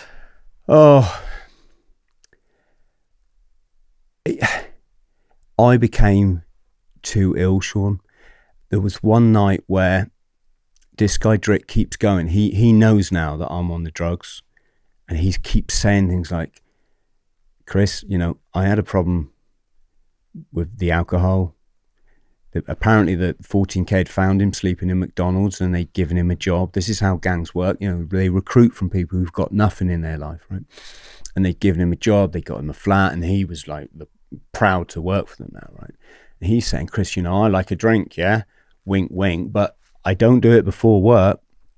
And I used to think, yeah, like crystal meth's that simple, right? It's just a different kettle of fish. But then I got to thinking, despite everything that went on, I liked this job, Shaun. I don't know that much. I jury's out on what the hell that was all about, if I was honest, right? But I liked it. I liked being the front man of a Hong Kong nightclub staffed by head cases. And I didn't want to lose the job. So one night I thought, right, I've got to knock the meth on the head. when you come off, when you're coming out of addiction, Shaun, you have these moments, and you have a lot of them. Relapse is all a part of getting your psychology around what's been happening to you, right? But this one time, this is like one of the first time I actually looked myself in the mirror. Well, I would have done if I hadn't smashed it, and I said, Chris, come on, you got to sort this out, mate.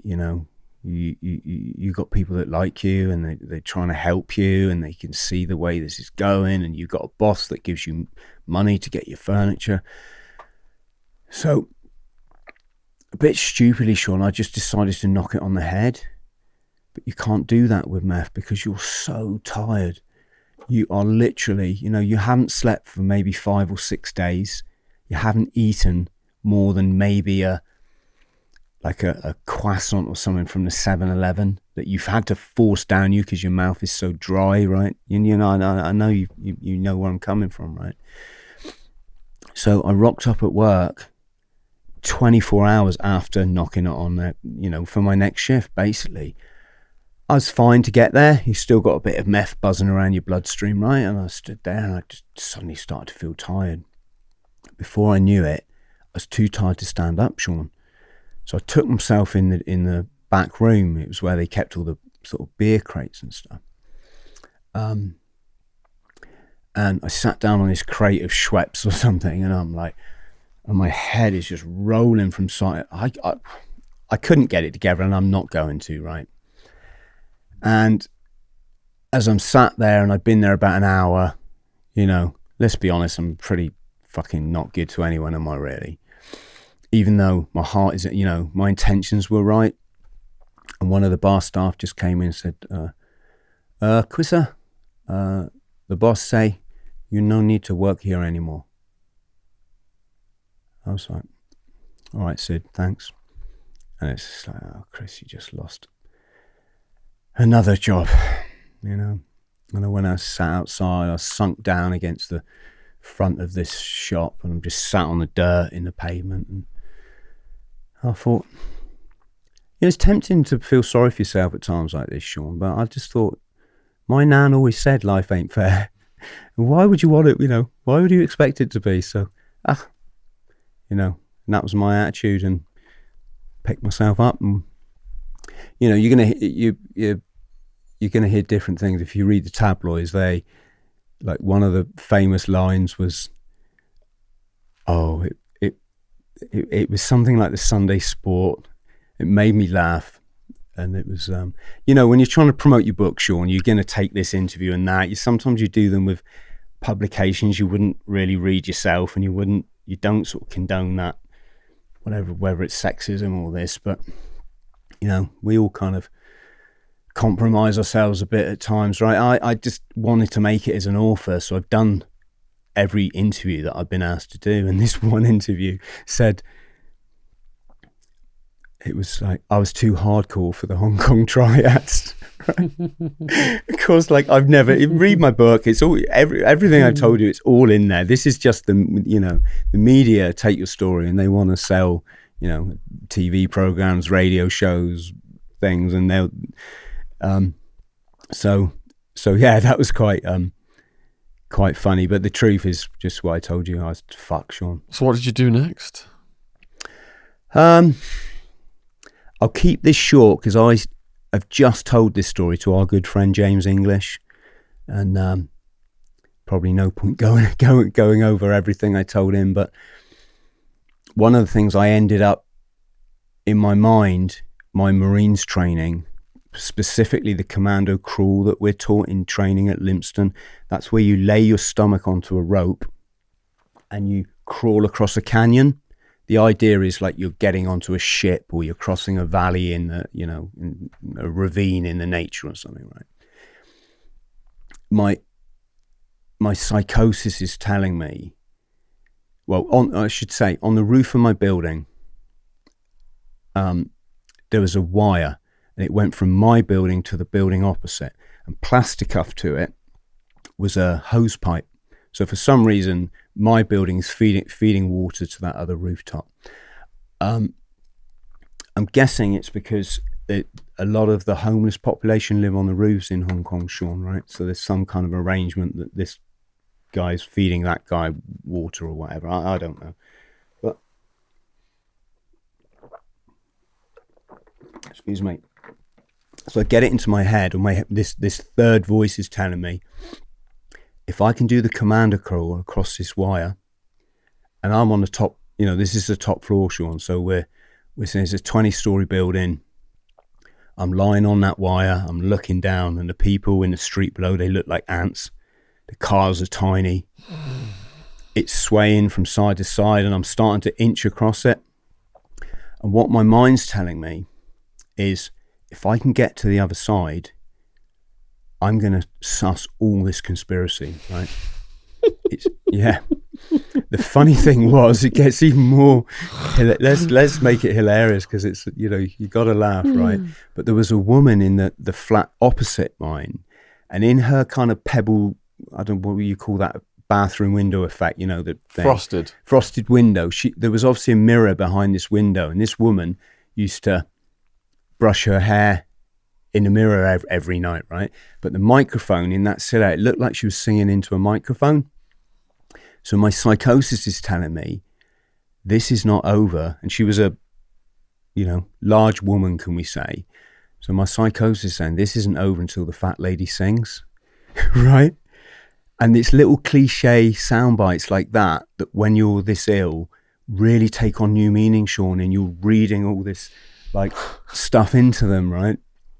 So I'm that unwell. I'm about to try and crawl across this wire 70 meters above the ground, and to see the fat lady sing, doing my Commando training, because my psychosis now is telling me the Marines was nothing about going to fight wars or, my combat in Northern Ireland. No, Chris, it's about this moment in your life. It's prepared you, it's trained you. And I've got this image that when I get across this wire, it's almost like the heaven's going to open and everybody I know is going to come rushing towards me, clapping and saying, Chris, you made it, mate. Well done. We doubted you there for a minute, but you've come good, Yeah, this is how childhood trauma manifests, when you take crystal meth, right? So I'm starting to crawl across this wire. It's really hard because the plasticuffs were like digging into my skin. It wasn't just like shinning across a rope, right? And I get about 5 meters out, and I'm swaying there, looking down at the cars. So if you drop off this, you're dead. Oh, not that. I wouldn't have dropped off it, Shaun. My training was, even if I fell off and was hanging on by my arms, the Marines teach you how to get back on it. We call it a regain, right? That's not the issue. The issue is I didn't set this thing. I don't know how secure it is. I didn't know how secure it was. I didn't know if it's going to snap, right?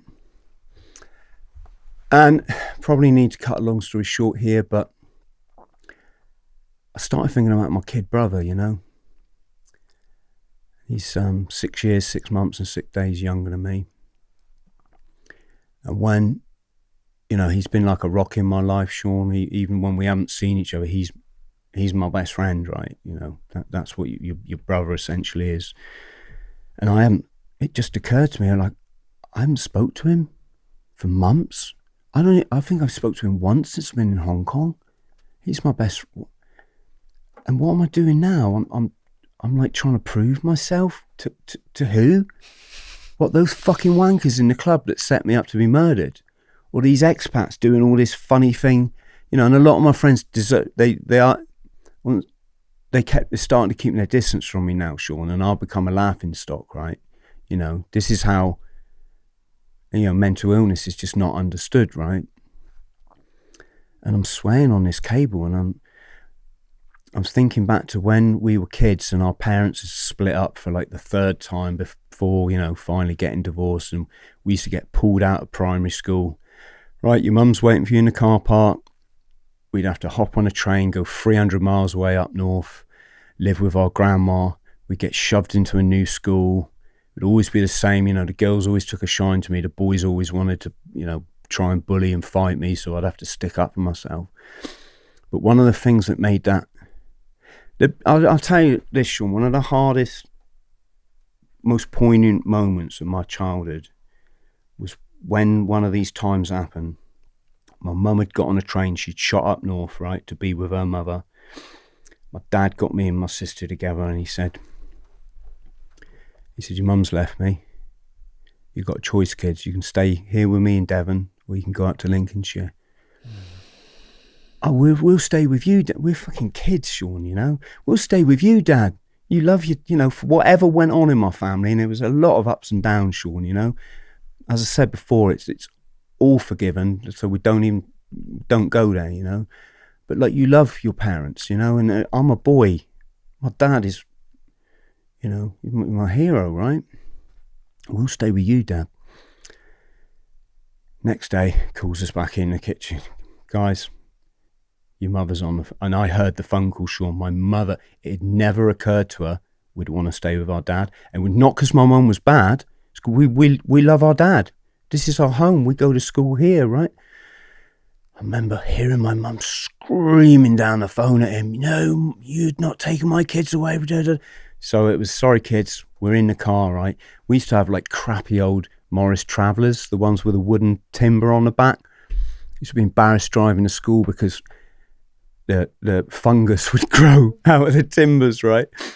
And on this occasion, I think we had a little minivan that my dad had as a work car because he was always in the carpet business. He drove us 300 miles, Shaun, to Lincolnshire, got to my grand's house. You know, 300 miles, you have a cup of tea, don't you? You have a little walk, chill out, you get in the car, maybe have a... My sister hops out of the car. Oh, I can't wait to see Mum and Grandma. Like, and I just remember thinking, you don't get it. You don't get it, sis, do you? It's like, we're not going to see our dad again. And she went running, skipping into the house, and I'm there, just stood on the pavement in shock, you know. And my dad says, he just got the bags from the car, Shaun, just dumped them on the pavement. And he said, I love you so much, son. And he hugged me. That's like the second hug I got off him. That's only the second time he hugged me in my whole life, Shaun. You know, my parents were that generation, right? And he just hopped back in the vehicle, and as he drove down the road, I'm looking in the wing mirror, and he's waving at me. He's crying his fucking eyes out, Shaun, you know. And I'm there, and I'm just like, you know, I wasn't trying to hold it together, but I'm holding it together. And my mum came out. She went, oh, where's your dad? Isn't he stopping for a cup of tea? And I'm like, like, you know. Anyway, I say that to give you the idea of how powerful love is. Because when I'm on that wire, Shaun, I'm thinking of my brother. I'm thinking of when we went to these strange schools. He was in he'd be like 4, you know, in the very baby year, right? I was about 10 by this time, so I was in the boys thing, right? It's a horrible school. They used to make you sit in order of how smart you were from the 11 plus test. So if you was the, you know, stereotypical thick kid, you had to sit at the end of the class, right? This is how backward it was in the, you know, in the 70s, and this is coming into the 80s now.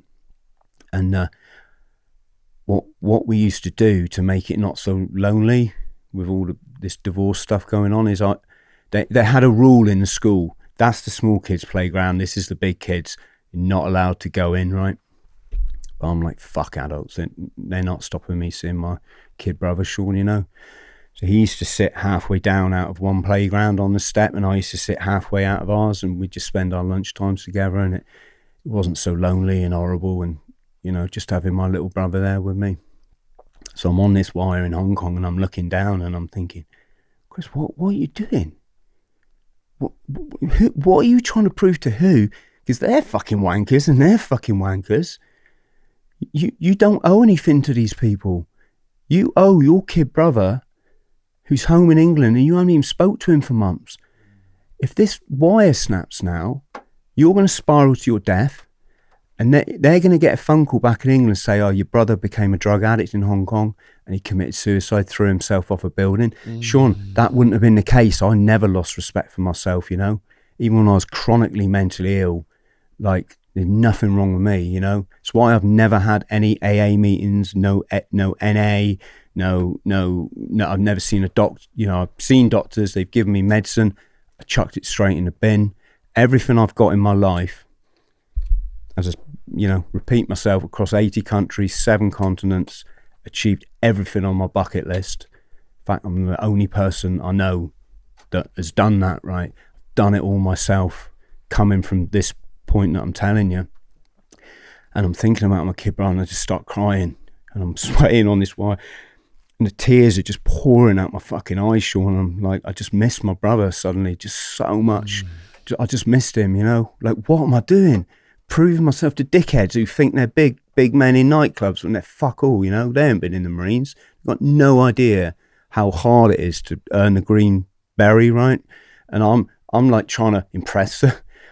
I thought, I only owe one person in the world. That's my brother. And that's it. And I climbed back off that wire and went back into the apartment, smashed everything up in what I now can recognise as a nervous breakdown, right? And that was the first of probably about 3 or 4 before I finally had my epiphany, you can say, and set off on the journey to enlightenment, which has brought me to your good company, Shaun. So from the highwire point, how much longer were you in that country? I was about there another month. My next job, and you remember I'm still in Shaun, you got to remember, mentally ill people aren't going to hurt fucking anyone. Occasionally you get you get this psychotic thing and they go and stab, that is so rare statistically. The reason I say that is my next job is I got a job as a school teacher. And I was teaching these kids, but I couldn't get it together because I'm rushing, I'm late all the time, and I've got this job. They love me, Shaun, right? Used to just go in a classroom, and Chinese is strict, right? It's done in a certain way. But I'd just be like, kids, should we go outside? They all like look at each other because, you don't go outside and sit in the sports field, it's just never been done before, right? I'm like, come on. So we sneak out the classroom, right? I'm like, leave your bags. And we crawled under the windows of all the other classes, and we crawl in. You can hear the other Guaylo teachers going, right, today we're doing maths and 2 + 2 is 4. And I'm like, and we're sneaking out, right? The kids are going, shh, and they're just giggling their heads off, right? So it got to the point where I couldn't make it to school one day, and I ran into the playground and all the classes had gone to class, and I'm like, I've lost another job. And the head of English, who called Miss Lynn, she come walking across the playground to me, and I said, Miss Lynn, I'm so sorry. I won't be late again. She said, Chris, don't worry. She say, you come back tomorrow. I have another teacher take your class, If I do the accent, Shaun, it's just, it's not, Hong Kong just such a unique place. Just do it in an English accent. It doesn't have the same effect, right? But yeah, so she said, yeah, come back tomorrow. It's okay. I'm like, okay. Thanks, Miss Lynn, right? And as I turned to go, she said, Quissa? Yes, Miss Lynn. She said, the children say your class is their favourite class and you are their favourite teacher. And I was like, oh, thanks, Miss Lynn. Shaun, I had to turn around because I burst into tears, I just took like 10 steps and the tears are just coming down my face because I loved them kids, I would have done anything for them. I loved being their teacher. It was giving back to the generation that, our generation has so much stolen from us in that respect, And the fact that I'm getting this amazing feedback that he's actually the person I want to be in this world, not this drugged up fucking clown that I, and I walked away and I was just like so emotional. And anyway, I had that job. That came to a head. I had such a bout of psychosis one day. But you're off the drugs? No, I'd gone back on Christian. It's relapse, Shaun. Relapse. You're never going to hit it the first time. It's a learning curve, and this is fine. It's what I teach people now. Relapse is fun. That's where you learn.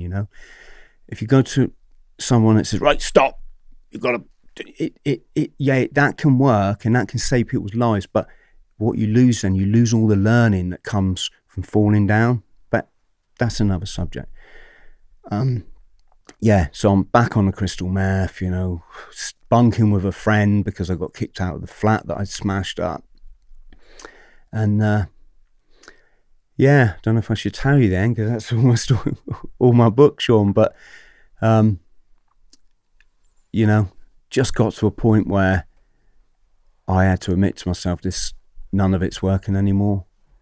And at that moment, my dad had got in contact with me through a friend of mine, and he said, "Chris, how about I get you an air ticket to come home?" I'm like, "No, Dad. You know, I was there to make my fortune in Hong Kong. Right? I was still intent on that, right?" I'm like, "You can't afford it." And you know, we've never been a rich family, Shaun. It's like a ticket from Hong Kong was like 800 quid or something, right? And I'm like, "No, Dad, you can't do that." He's like, "Look, I'll just put it on the card, won't I? Put it on the card." He said, "Look, I'll call you back in 10 minutes. And all right. And I sat there and I thought,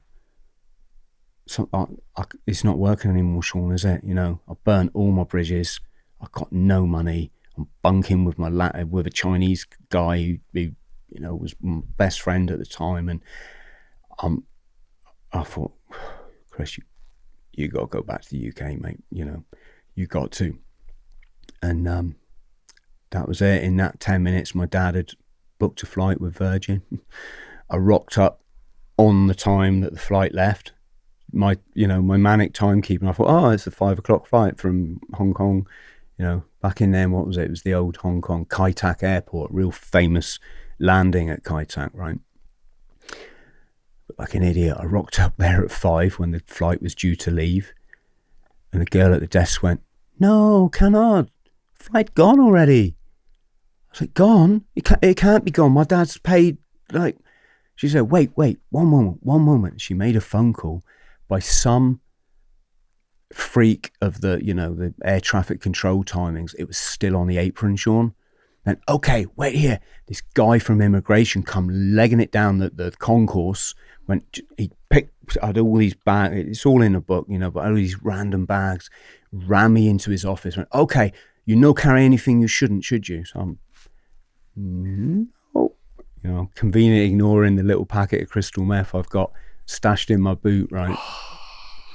And this is where 40 Nights comes in. This is where, you know, I left Hong Kong, Shaun. I had no regrets. Fortunately, I didn't like hurt, other than like not meeting Johnny Horsepower. It's not like I hurt anyone, you know. I've nothing against Hong Kong or Hong Kong people. I'm just like, Chris, get on a plane, mate. It's another phase of your life. And that was it. It was funny when I got on the plane, because it had been on the ground so long, and because they then had to wait for me, I was the only person on the bus out to the plane, Shaun. It was like the first time in a year in Hong Kong, I was the only person on a bus. It was just mental. And when I got on the plane, of course, I had all my luggage with me. And the stewardesses, the air flight attendants, you call them now, don't you? They were like, but where can we put it? They put it in their locker, the staff locker. They very kindly put my stuff in there, right? I took my seat, and they'd already started serving drinks because the flight had been delayed so long, right? And I sat down, and the stewardess is serving the guy behind me. He says, "Yeah, gin and tonic, please." And then I turned, and I just happened to like catch his eye, and he went, "Can I have some ice in that, please?" I went, yeah. That's how unwell I was, Shaun. I thought this was he was signalling me, or that this was some little dig at me, and yeah, full on and mental, as we say down in Devon. So what happened when your bag of meth ran out? I was absolutely fine. Within like 3 days, all the psychosis had cleared. I was what you'd call the old. I mean, okay, I'd lost a lot of weight, but did you sleep for a few days? I probably did, but it was a bit of a buzz being. You must have had this when you came out of prison, right? It was a bit of a buzz just being back in the UK and reverse culture shock. It was summer and it was nice, and my family are trying to spoil me and go, no, don't. All I wanted to do is get a job, get back to Hong Kong. ASAP, get down the gym, put a bit of weight back on, get back on the door. You know, I loved Hong Kong, Shaun, more than I could ever explain. At least I did then, right, when it was such a big thing in my life. But no, I went probably about a week without drugs, maybe 10 days. Then the little voice is like, oh, just a little bag of amphetamine would be nice. That will kind of sort, and I did it a couple of times. And then I luckily, I'd let my house go, right? I just said, the bank can just take it, but I was too busy with triads and working girls and conspiracies, and I couldn't be worrying about a mortgage back home because my lodger or my person living in my house had up and left, right, and trashed it and all this sort of stuff. But luckily, my dad really kindly got together with my uncle, and they kept the interest payments going. So I was thousands of pounds in debt, right? So I still have my house, Shaun, which is wow. Just an amazing thing they did for me, because that's really helped me obviously in subsequent years. And Are you still in that house? No, I was in it for many years, and then when I met my gorgeous girl, she came round one day to that house, and I said, Jen, I'm thinking of sorting a few things out, getting rid of it. She said, yeah, I think you should, because I'm pregnant. I was like, who's the lucky guy? She said, it's you. I'm like, oh, wow, and as you know, that's another episode of this crazy. How did you control the impulse to go back to Hong Kong then? It just never happened, Shaun. I entered what I now know was a chronic depression.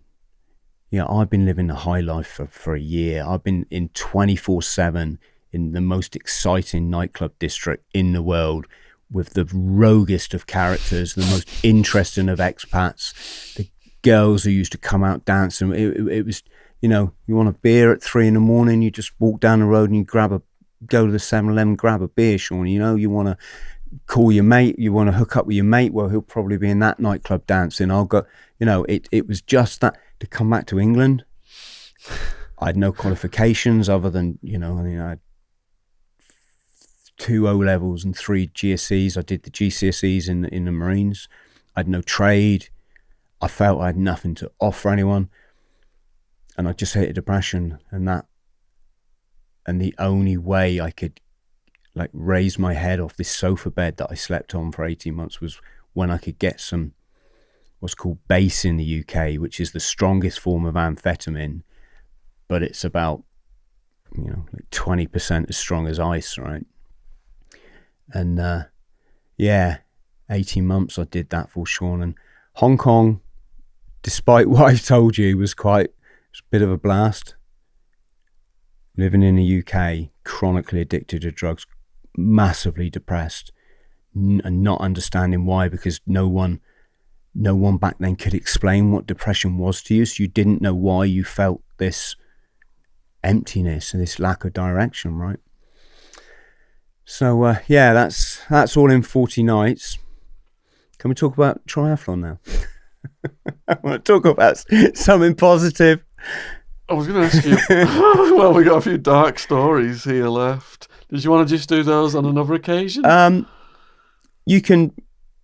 Is it Lee was a bad episode? Yeah. You and Lee taking the LSD. Yeah, Lee was. As you go through life, Shaun, you forget what you think from Facebook.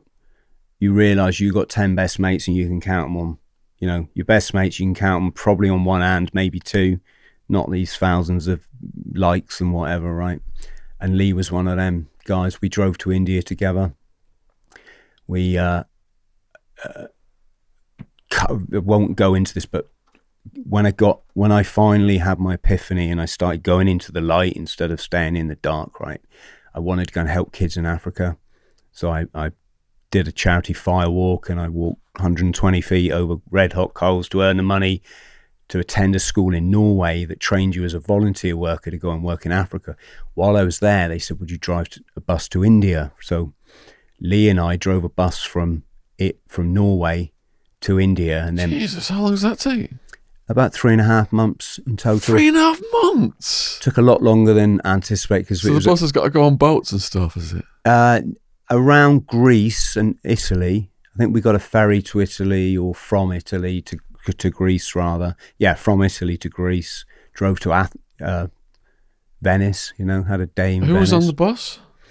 There were started off with 16 volunteer journalists. So our role, I was the driver, Lee was the driver.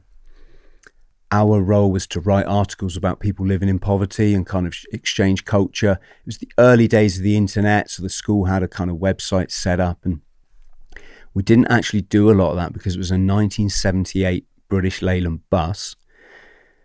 Not a good advert for Leyland. It broke down almost every day, Shaun. Jeez. So Lee was from Manchester, and we were fellow bad boys. We'd done a bit of life, got to the point where we couldn't cane the drugs anymore, and we'd had this enlightenment. We wanted to help others, and that's why we were on this journey together, fixing this bus every day, covered in grease. We spent 3.5 weeks in a garage in Turkey, living with the mechanics. There was, immigrant mechanics sleeping on the floor, and it's the stuff for another book, right?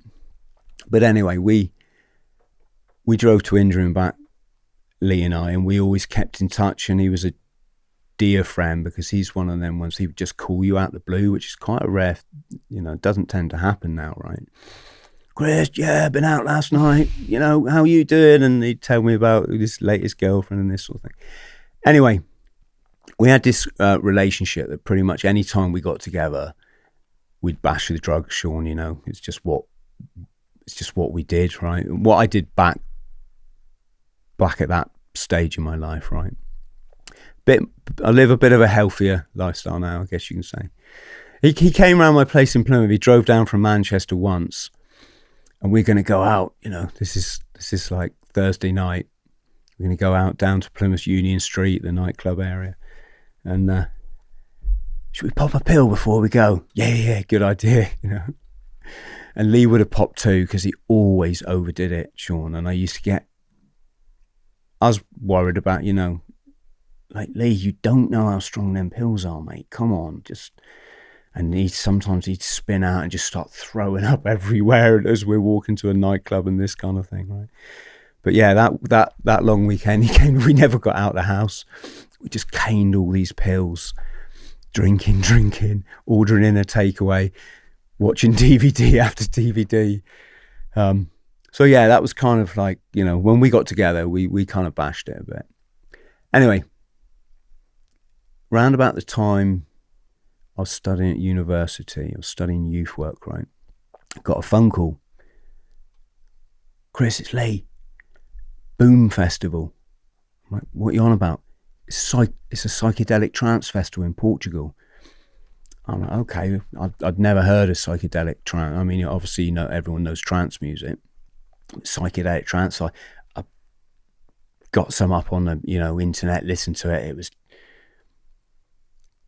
I'm going to say, it just wasn't my thing, Shaun. I was like into uplifting spiritual house and dancing all night, right? And this is like boom, boom, boom, boom. It's almost like hardcore, grungy, techno sort of music. But anyway, I look forward to being with Lee, and we're going to drive down to Portugal together. And he'd become friends with this third lad. Let's just call him, I don't know, Steve, right? And so I'm waiting there in Plymouth. They're driving down the line. I'm like, come on, guys. And we had, they obviously could text people then. Where are you? Traffic, mate. I say that because I had those texts on my phone for a while, as you're going to find out. And so they rock up. They've got all these spliffs ready rolled. His mate's got a brand new, it wasn't quite a kind of Lexus, but it wasn't far off it, one of these all gadgetry sort of cars, and we're all taking the turns in driving. Hit the ferry, got across to France, got to a place called, I think it's called Biarritz, or it's north coast of France, right? We parked up, we've been driving, all day. And Lee says, we'll go for a swim. Yeah, okay. So we put our shorts on, went down to the sea, and we had a little swim. And I turned around and looked at Lee, and he's sort of doing this doggy paddle thing, right? So you're all right? He says, oh, Chris, I've just taught myself to swim. I couldn't swim all my life. I've just been doing it in the last couple of weeks. Oh, okay. Obviously, didn't think anything more of it.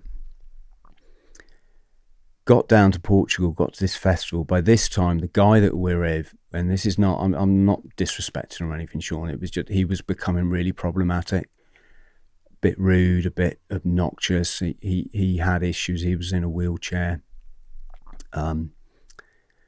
And he's like, and they'd fallen out, and it was just, anyway, we rocked up at this festival town place, and it was by a beautiful lake, and the festival was on one side of the lake, and all the people that gathered there the day before camped on the other shore waiting for the gates to open, and then there'd be this big line of cars. In fact, a lot of people just left their car in the middle of the road because there was so many people going to this festival. And we pitched our tent. We'd bought a couple of beers. Some geezer came round, some Portuguese guy, might have been French. It's just everyone of all different cultures there at this, on this lakeside. Obviously a lot of Europeans, right? Traveller types, this kind of thing.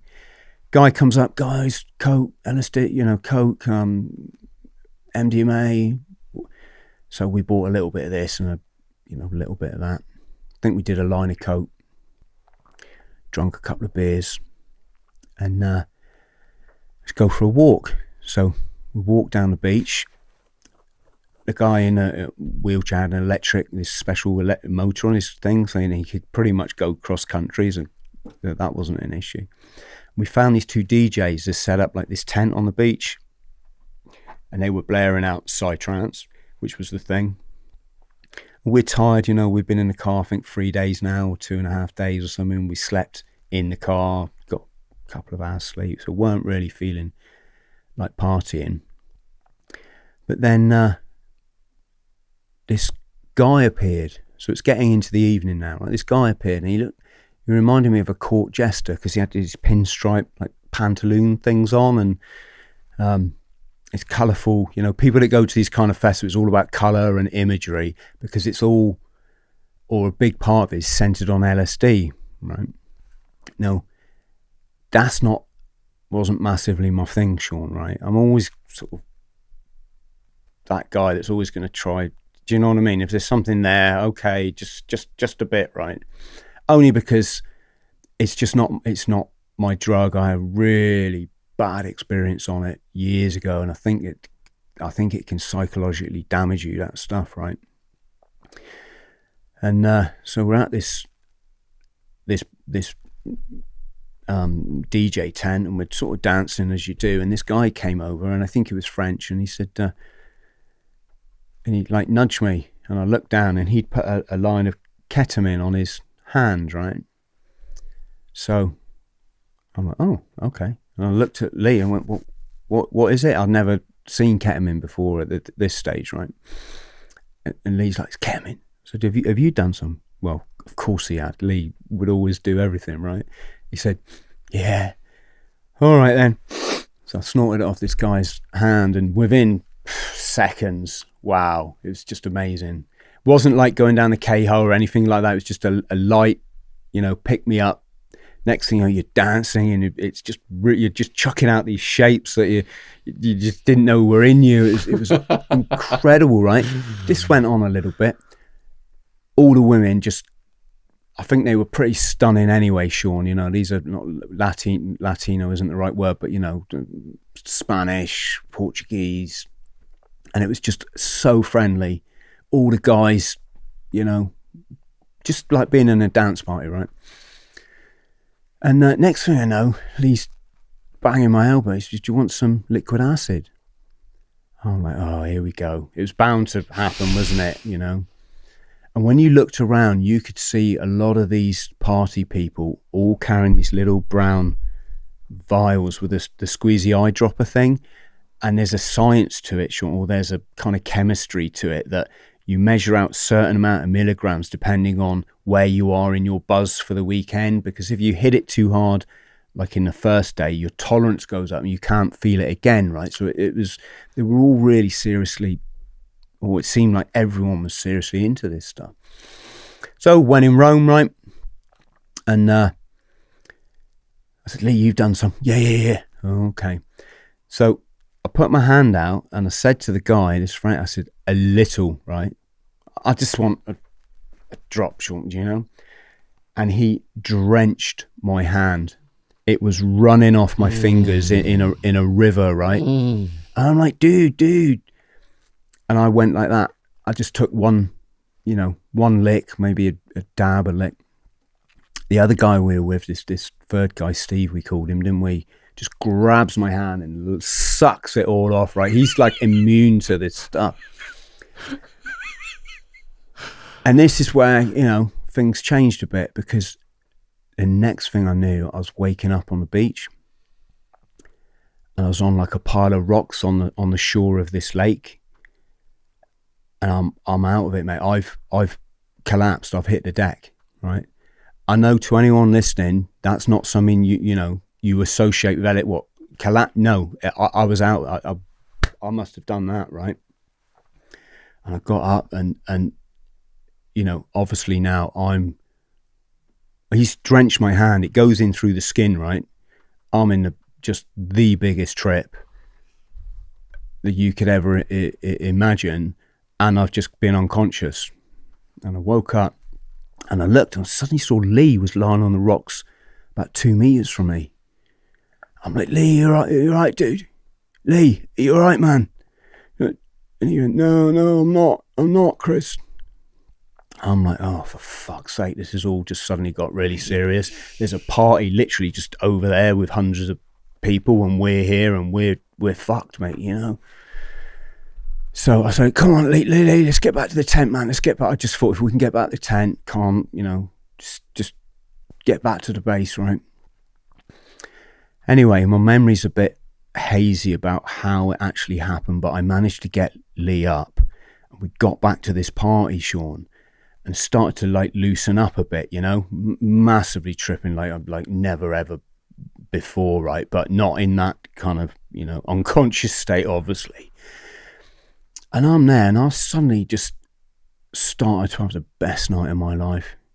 I know you have a few best nights of your life when you party, right? And it's hard to put your finger on one, but it was just amazing, mate. The girls are all coming up, hugging you and giving you kisses. The blokes all look fucking handsome as fuck, and they're coming up, right, and giving you cigarettes, and you dancing, and it was just amazing. It was absolutely went from being in hell to suddenly this is like the best party in the world. And then I looked at Lee and he sort of like looked like he's gibbering to himself a bit. I didn't think much of it. And then and this is, Shaun, I'm just going to tell you what I remember, because this is all over a night, right? This went on until the next morning, but suddenly I looked at Lee and his like lips are cracked, right? I'm like, Lee, drink some water, man. Drink some water. He goes, oh, and he's just gibberish, right? Say to the other guy, look, Steve, is Lee all right? Oh no, he always gets fucked, Chris. He's always like this, mate. Just don't worry. I'm going back to the tent to get some kit, right? He could sleep on this on this trip, right? So he went back to the car. Next thing I know, Lee runs at this stranger. Right? It was a Portuguese lad who had his moped on the beach, right? And he stood holding his moped. Lee runs at him, just fucking plants the guy. And I'm like, did I just see what? And I run over and I separate the guy's mates, and it's mellow. It's a party, Shaun. It's mellow, but of course they can't just let their mate get attacked. So they're all like, right, up for the scrap. And I'm jumping in the middle. Guys, I'll take care of it. Lee, calm the fuck here, mate. Calm the fuck down, right? Calm the fuck down. What is the matter with you? And then we carry on the party, and I'm just going to cut this short, Shaun. But at one point, I looked at him and went, Lee, are you all right, man? And he just went, bang, and he stuck the nut on me, right? Fucking hell. And my best mate, who I love to bits, and he loves me, it's just stuck the nut on me in a party. It wasn't like it hurt or anything. I just like pulled my head back. I'm like, Lee, fucking calm down, man. Calm down, right? And it was, you got to remember, Shaun, I'm tripping off my face. I've never been this, fucking bollocks before, on LSD, right? It's a full-on thing, and I'm trying to make sense. So I don't have that ability of just like rational, right, we're going to do this, and this, and in hindsight, should have just jumped on the twat, and dragged him back to 10 and just sat, watch, whatever. So then this went on, didn't attack any more people, and I'm like apologising to the people he's and then as it started to get towards morning, he came back, and I noticed his shorts were wet, but I didn't think anything of I didn't think anything of it, Shaun. And of course he's been for a swim, hasn't he? In his state, he's tried to. He's learning to swim, and in his mind, for some reason, he's obviously been in the lake, and he came back, and it just got to the point where I started to realise he even though I was off my head, mate, I could tell this is bad. He's gone over the edge, and he's not coming back. And as morning came, I wouldn't say like my trip wore off any, but I was making sense of things more. All these girls were just stripping off, running in the lake. The blokes were following him. It was just the most idyllic scene. People still coming up, hugging you and all this. And yet there's me with my mate who ain't well. And I didn't, So I'm like, right, Lee, come on. Let's get back to the tent. Let's get to this festival, man. Come on, let's get back. And he broke away from me and just ran off. So I'm thinking, oh, shit, right. Okay, what to do? Right, I'm going to go and tell Steve, this is fucking serious now. We need to make a plan. So I went back to the car. Steve had been in the car. He had the radio on all night, listening to the radio, chain smoking his spliffs. And I said, Steve, man, like Lee ain't well. Ah, fuck him. He's always like this, Chris. He always overdoes it. He'll be fine. He said, come on, get the shit packed up. Let's get to the festival. Fuck him. He can... I'm like, mate, you don't understand. I'm not pissing around. He's like seriously unwell. I think we're gonna need to fucking call the police, mate, or an ambulance. It's like, nah, don't be stupid. Don't be daft, right? As we're having that conversation, this girl appears, starts walking towards the car, right? And it's this pretty little French girl. She says, excuse me, no, sorry. Before I spotted her, suddenly on this idyllic, beautiful, tranquil lake, fucking sirens broke out. I mean, like in a film, Shaun. And I looked, and down the track that led to this lake, there's a police car hammering it, skids on the beach, wheel spins, and he just drives flat out down the beach, followed by another one, followed by another, all blue lights on, all sirens wailing. Behind them, there's 2 ambulances. Behind that, there's another police car. I went, oh, fuck. He's dead. And Steve's like, oh, fuck off, man. I said, Steve, he's fucking dead. Either he's dead or he's fucking killed someone. So Steve starts rolling another spliff, right? I'm sat there thinking, and as I'm sat there getting my thoughts, this French girl approaches. She says, have you got a friend? I said, yes, we have. Is he dead? Jesus. She said, has he a tattoo on his leg? I said, yeah. Is he dead? She's like, you just must get to the lake. So, like, I knew he was dead, Shaun, Jesus. And Steve tries to start the car, and of course it won't start because he's been listening to his CD player all night, right? I was like, just wait here, I'll go. And I did like the long walk, I suppose you call it, off my fucking nut, mate, right? What a situation. As I'm walking through these tents, people picnicking, getting ready, starting to pack up to go into the festival. They're all just stood there and they're looking like this. like they already know, right? And I walked down. I had to walk about 1/4 mile, and I finally got to an ambulance, and the driver was stood by the door. And I can't remember if I spoke Portuguese because of working in Mozambique, right? I just asked the guy, "Is my friend dead?" And he said, "Yeah."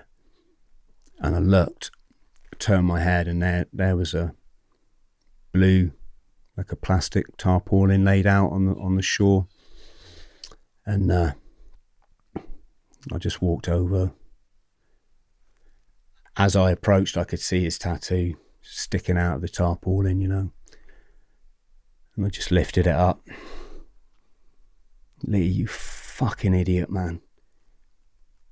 You fucking idiot," you know. Gave him a kiss, Shaun. I fucking rolled a cigarette, you know. And it's like, shit's just got fucking real, you know. So I'm sat there rolling this cigarette, and this group of Portuguese walk up to me, really lovely young people, mate, and they're like, "It is your friend?" "Yeah." "Oh, we're so sorry, you know.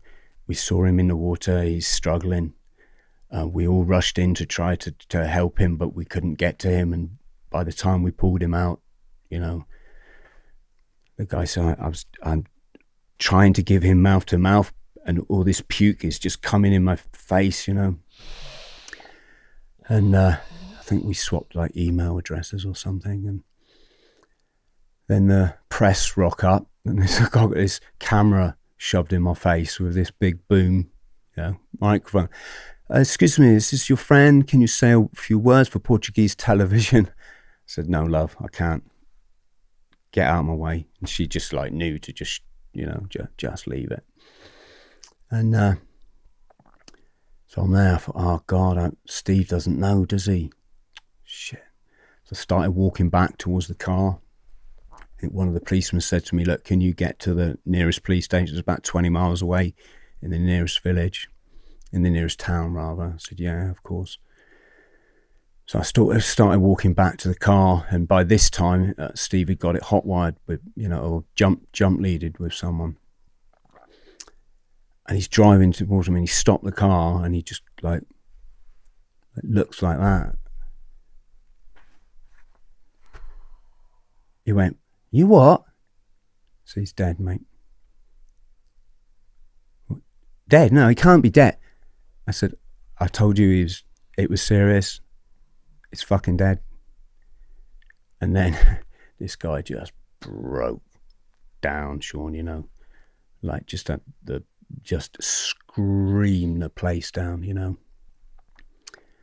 And yeah, so I hopped in the car. I'm like, "Mate, we got to go to the police station, give statements, and we're going to go to the morgue and see Lee." We drove into town, and I'll tell you what, you know, I'm trying not to be angry with this guy, Shaun, but it was like, I told you we needed to do something, and you just fucking laughed and said, "Fuck it." I'm not blaming him, Shaun. It's not about that. I'm just saying this is how it was at the time, right? Stop in a car every like 2 miles to just cry his eyes out, and then roll a spliff, and then we drove into town. They had this one-way system. I'm still off my head, Shaun. You know what it's like at the best of times, trying to make sense of things when you're tripping, right? We just got caught in this loop. It was like Groundhog Day. We drove around and got back to this place. Okay, right, now try that way down there. We drove around there. We got in the end, and I'm like almost, you know, just shaking with the not. I wasn't shocked at all. It wasn't like I'm just seeing a situation. I said he's going to die, you know. But it's just, it's, you know, we're trying to get to the bloody police station. We can't even get there. And this, I guess the stress is like building up, right? And we just stopped the car. This guy climbed out of a Land Rover and walked over. He said, he said, "Can I help you?" Portuguese guy. He says, "I'm a policeman. Would you like some help?" We're like, "Yeah, could you take us to the police station, please?" He's like, "Sure, follow me." It's like an angel out of the... You know, an angel when you needed it, Shaun, you know. And so we followed him, and he took us to the police station. I was sat in a waiting room waiting to go and give my statement. Still tripping balls. Oh man, you all day long, right? And there's 2 posters on the wall, and this poster here is one like "Don't Drink Drive," one of those kind of ones, and it's the one where the face is normal on one side, and it's all just scarred and you know, ragged on the other side, and it's all just doing this, and the eyes are just staring right at me. So oh, look at the carpet instead. It was a rug, wasn't it? Like a Persian type, one of those like Persian type rug effect things, like a paisley effect is what I mean. And the rug is going, and all the colours are just moving around. Oh, look at that poster. Oh right, that's not going to help. This is a "Don't Beat Your Wife" poster, you know, some like domestic fucking violence thing. Are you trying to like and this organise what you're going to say in your head? Yeah. I'm gonna wing it, Shaun, you know. What else can I do, right? And I'm looking at this girl, and she's been battered by a husband. I'm like, oh, right, you're not doing me any favours, you know. And yeah, that was it. They went in, gave a statement. They're very relaxed actually on drug laws in Portugal, but we kind of weren't to know this, and this didn't stop them asking us, so, you know, had he done any drugs? In my mind, I'm like I'm fucking going to admit that in a foreign country. Plus the fact that, you know, that's what an autopsy's for, right? So I was like, no, a few beers. Like, oh, okay. And then that was it. Gave statements. They attached someone from the embassy to us, and again, he was like an angel, mate. You know, it was just helping you deal with little things like where to go, and he got us a hotel. So we went from this 3-day bender where we were all just mashed up, tired, hallucinating, to walking into this top hotel, air conditioning, straight to the bar, you know, goes without saying. And then we hit the morgue and went just to see Lee, really, you know. And it wasn't pretty because they'd done the autopsy immediately by this stage, and a full-on autopsy, it's just not nice, you know, just that. And that's your mate, you know. And yeah, then we went back to the hotel, and of course I'd never met any of Lee's family. I just knew him from, you know, being out and about in the world, and him visiting me in Plymouth. So and this was like early days of Facebook, this kind of thing, so it wasn't like we knew who to contact. But unbeknownst to us, the embassy had contacted his family, but hadn't told them why. So I'm there with this guy Steve in the room. Fucking fungos, doesn't it? Steve like looked at me. It was next to his bed, so I was like, yeah. So he took it. Hello, yeah, a call from the UK for you. It's Lee's mum. She's like, hi, you know, is everything all right? Lee's drowned, I'm afraid. Fuck me, Shaun. You have never heard a human being in that much distress in your life. I could hear the scream across the room, and I could hear the scream as she turned, and the family realised she wouldn't have had to say anything. You could hear it in that like animal bellow. Oh, you could hear the scream going through the family, you know. And yeah, that was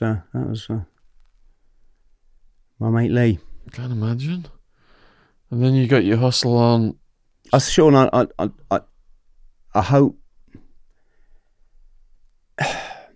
when I made I put a video about this, right, and that's because there's quite a few podcasts where hallucinogenics come up, especially the ayahuasca thing. It's quite, and I have no view on, you know, if people want to take drug, fine, that's you live your life, I'm going to live mine, right? And then that's fine. I've got no, you know, I've got my views on it all, obviously.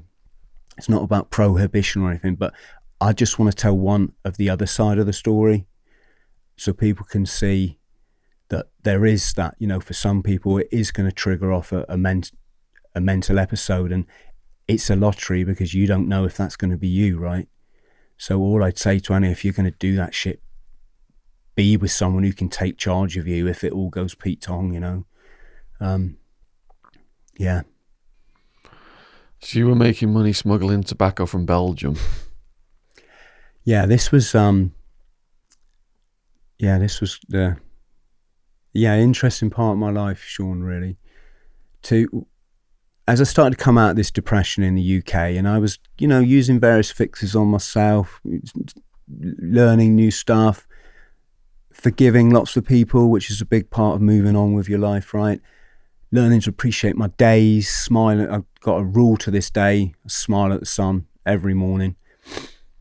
Well, I don't, but it's a philosophy, Shaun. You know what I'm saying? Appreciate that you get one chance on this planet. You got to get out there and smash your life, because no one's going to do it for you, right? And when it's gone, it's gone. So I'm starting to formulate this way of thinking now. I'm appreciating my days. Instead of getting up to drugs, I'm making a nice cup of tea, Shaun, and I'm appreciating that. Oh, well, that's my drug now, and putting distance between my binges, you can say, and by putting that distance in, my life just got better. Friends came back. I was able to fix my house up. Money starts coming in. You can buy new. Hadn't bought clothes for 3 years, right? And one day I met a guy. I think it's Carlos in my book, Gangster Carlos, right? A guy that my brother knew, and he came around to my brother's house. He starts pouring all this contraband tobacco on the floor. So I'm like, dude, where did you get that? He's like, we smuggle it in from Belgium. I'm like, really? He said, yeah. He said, I'm always looking for extra hands if you're up for it. I'm like, well, how much you pay?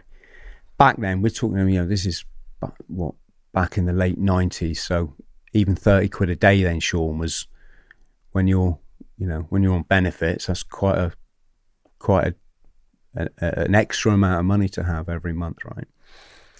So I'm like, yeah, I'm up for it, and that's it. He gave me the call, and I joined this kind of like, it's about like a 6-man gang. His uncle is a big face in Plymouth, one of the sort of original Borstal boys, mad guy.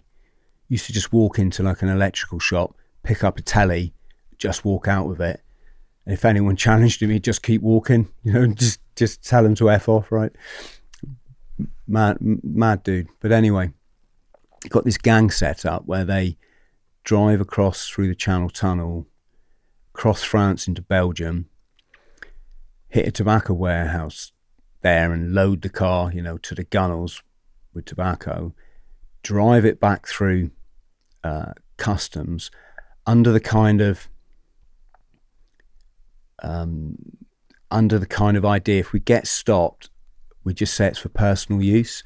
Obviously, 2,500 packets of tobacco each was clearly not for personal use, but we were kind of exploiting the fact that the law was very vague around this, because technically, even though it's cheap as chips in Belgium, it was like 50p a pack compared to £5 in the UK, you'd paid the tax in Belgium, right? So technically you hadn't actually committed a crime, but of course, customs is a bit of a law unto itself, right? So we'd drive back to a backpackers or a B&B in Dover, dump this lot off, hop in a car again. This was like a 24-hour, maybe 30-hour episode, no sleep or anything. You just drove back, excuse me, drove back through the Channel Tunnel again, back into Belgium, rock up at this warehouse again, fill the car up, go back through, all fingers crossed that you're not going to get a pull by customs. And yeah, we were good. We never got that pull And of course, these 30 quids are mounting up for me, Shaun. And it means by this time I'd set my goal on going to Africa to work with these street children. And I needed to raise £2,000 to go to pay my school fees in Norway. So this money's, it's a godsend for me, really. And so we're doing it, and it all went well until then one day it came to a head. I can't quite remember how it was because Carlos drove a top of the range Beamer, right? And sometimes we took that across. And back in those days, Shaun, it was like you hitting a motorway, you just done a ton all there was a few speed crammers starting to pop up then, but you just tonned it and then back again. Used to get home, not slept for 30 hours, have a slug of rum, smoke a spliff, crash out. And this one time we were coming back, and as we pulled off the Channel Tunnel, which is a train for people who've not been on the Channel Tunnel, you put your car on a train, right? There was the cops were there, stood on the platform, and the guy held his hand up, stopped us, went, right, follow that car there. So we followed that car. This cop, it was kind of like, could we make a break for it? Not, just gonna have to try and lie our way out of this. And so yeah, Carlos followed this guy. Luckily, I think on that day we had a really shitty car. It wasn't the Beamer. I think he'd borrowed it off his uncle, so it was a runaround, but it was still 1,500 quid's worth of vehicle, right? And it's loaded to the gunnels with I don't know if it's thousands of euros worth. My maths isn't that good. Yeah, a couple of €1,000 worth of tobacco, let's say. And of course, all our hearts are going, do. Followed that car. He took us to a customs shed where the customs guys then took over. And we had to sit on this bench in this massive warehouse. And in that warehouse, there was about 50 other cars. And just casting your eye over these cars, it was obvious what all the owners had been doing, right? What the bigger gangs did, the Liverpudlian gangs, they would just hire rental vans, fill them up to the roof. We're talking thousands upon thousands. And they were just playing the numbers game, that if we get 9 through and one gets stopped, the money we're going to make off that 9, it easily pays for, the one that we lose. And of course, because it's a rental company, you don't lose the vehicle. The rental company have got to go through this long, drawn-out, protracted process to try and get their vehicle back. And I'm led to believe they didn't bother, right? So we're in this big hangar. There's all these rental vehicles lined up, and sat on this bench, and they're unloading the tobacco. And the custom guy looked at Carlos and went, "How many?" Carlos just goes, "ton in each." Basically, was saying, look, we know you put the same amount in each bag because when you distribute it, in our case, back down in Devon, you're going to hand this bag of 100 to this guy, bag of 100. So Carlos was just making the guy's job easier, right? And then they took us in for interviewing. And you don't, Shaun, you don't know how this is going to go, right?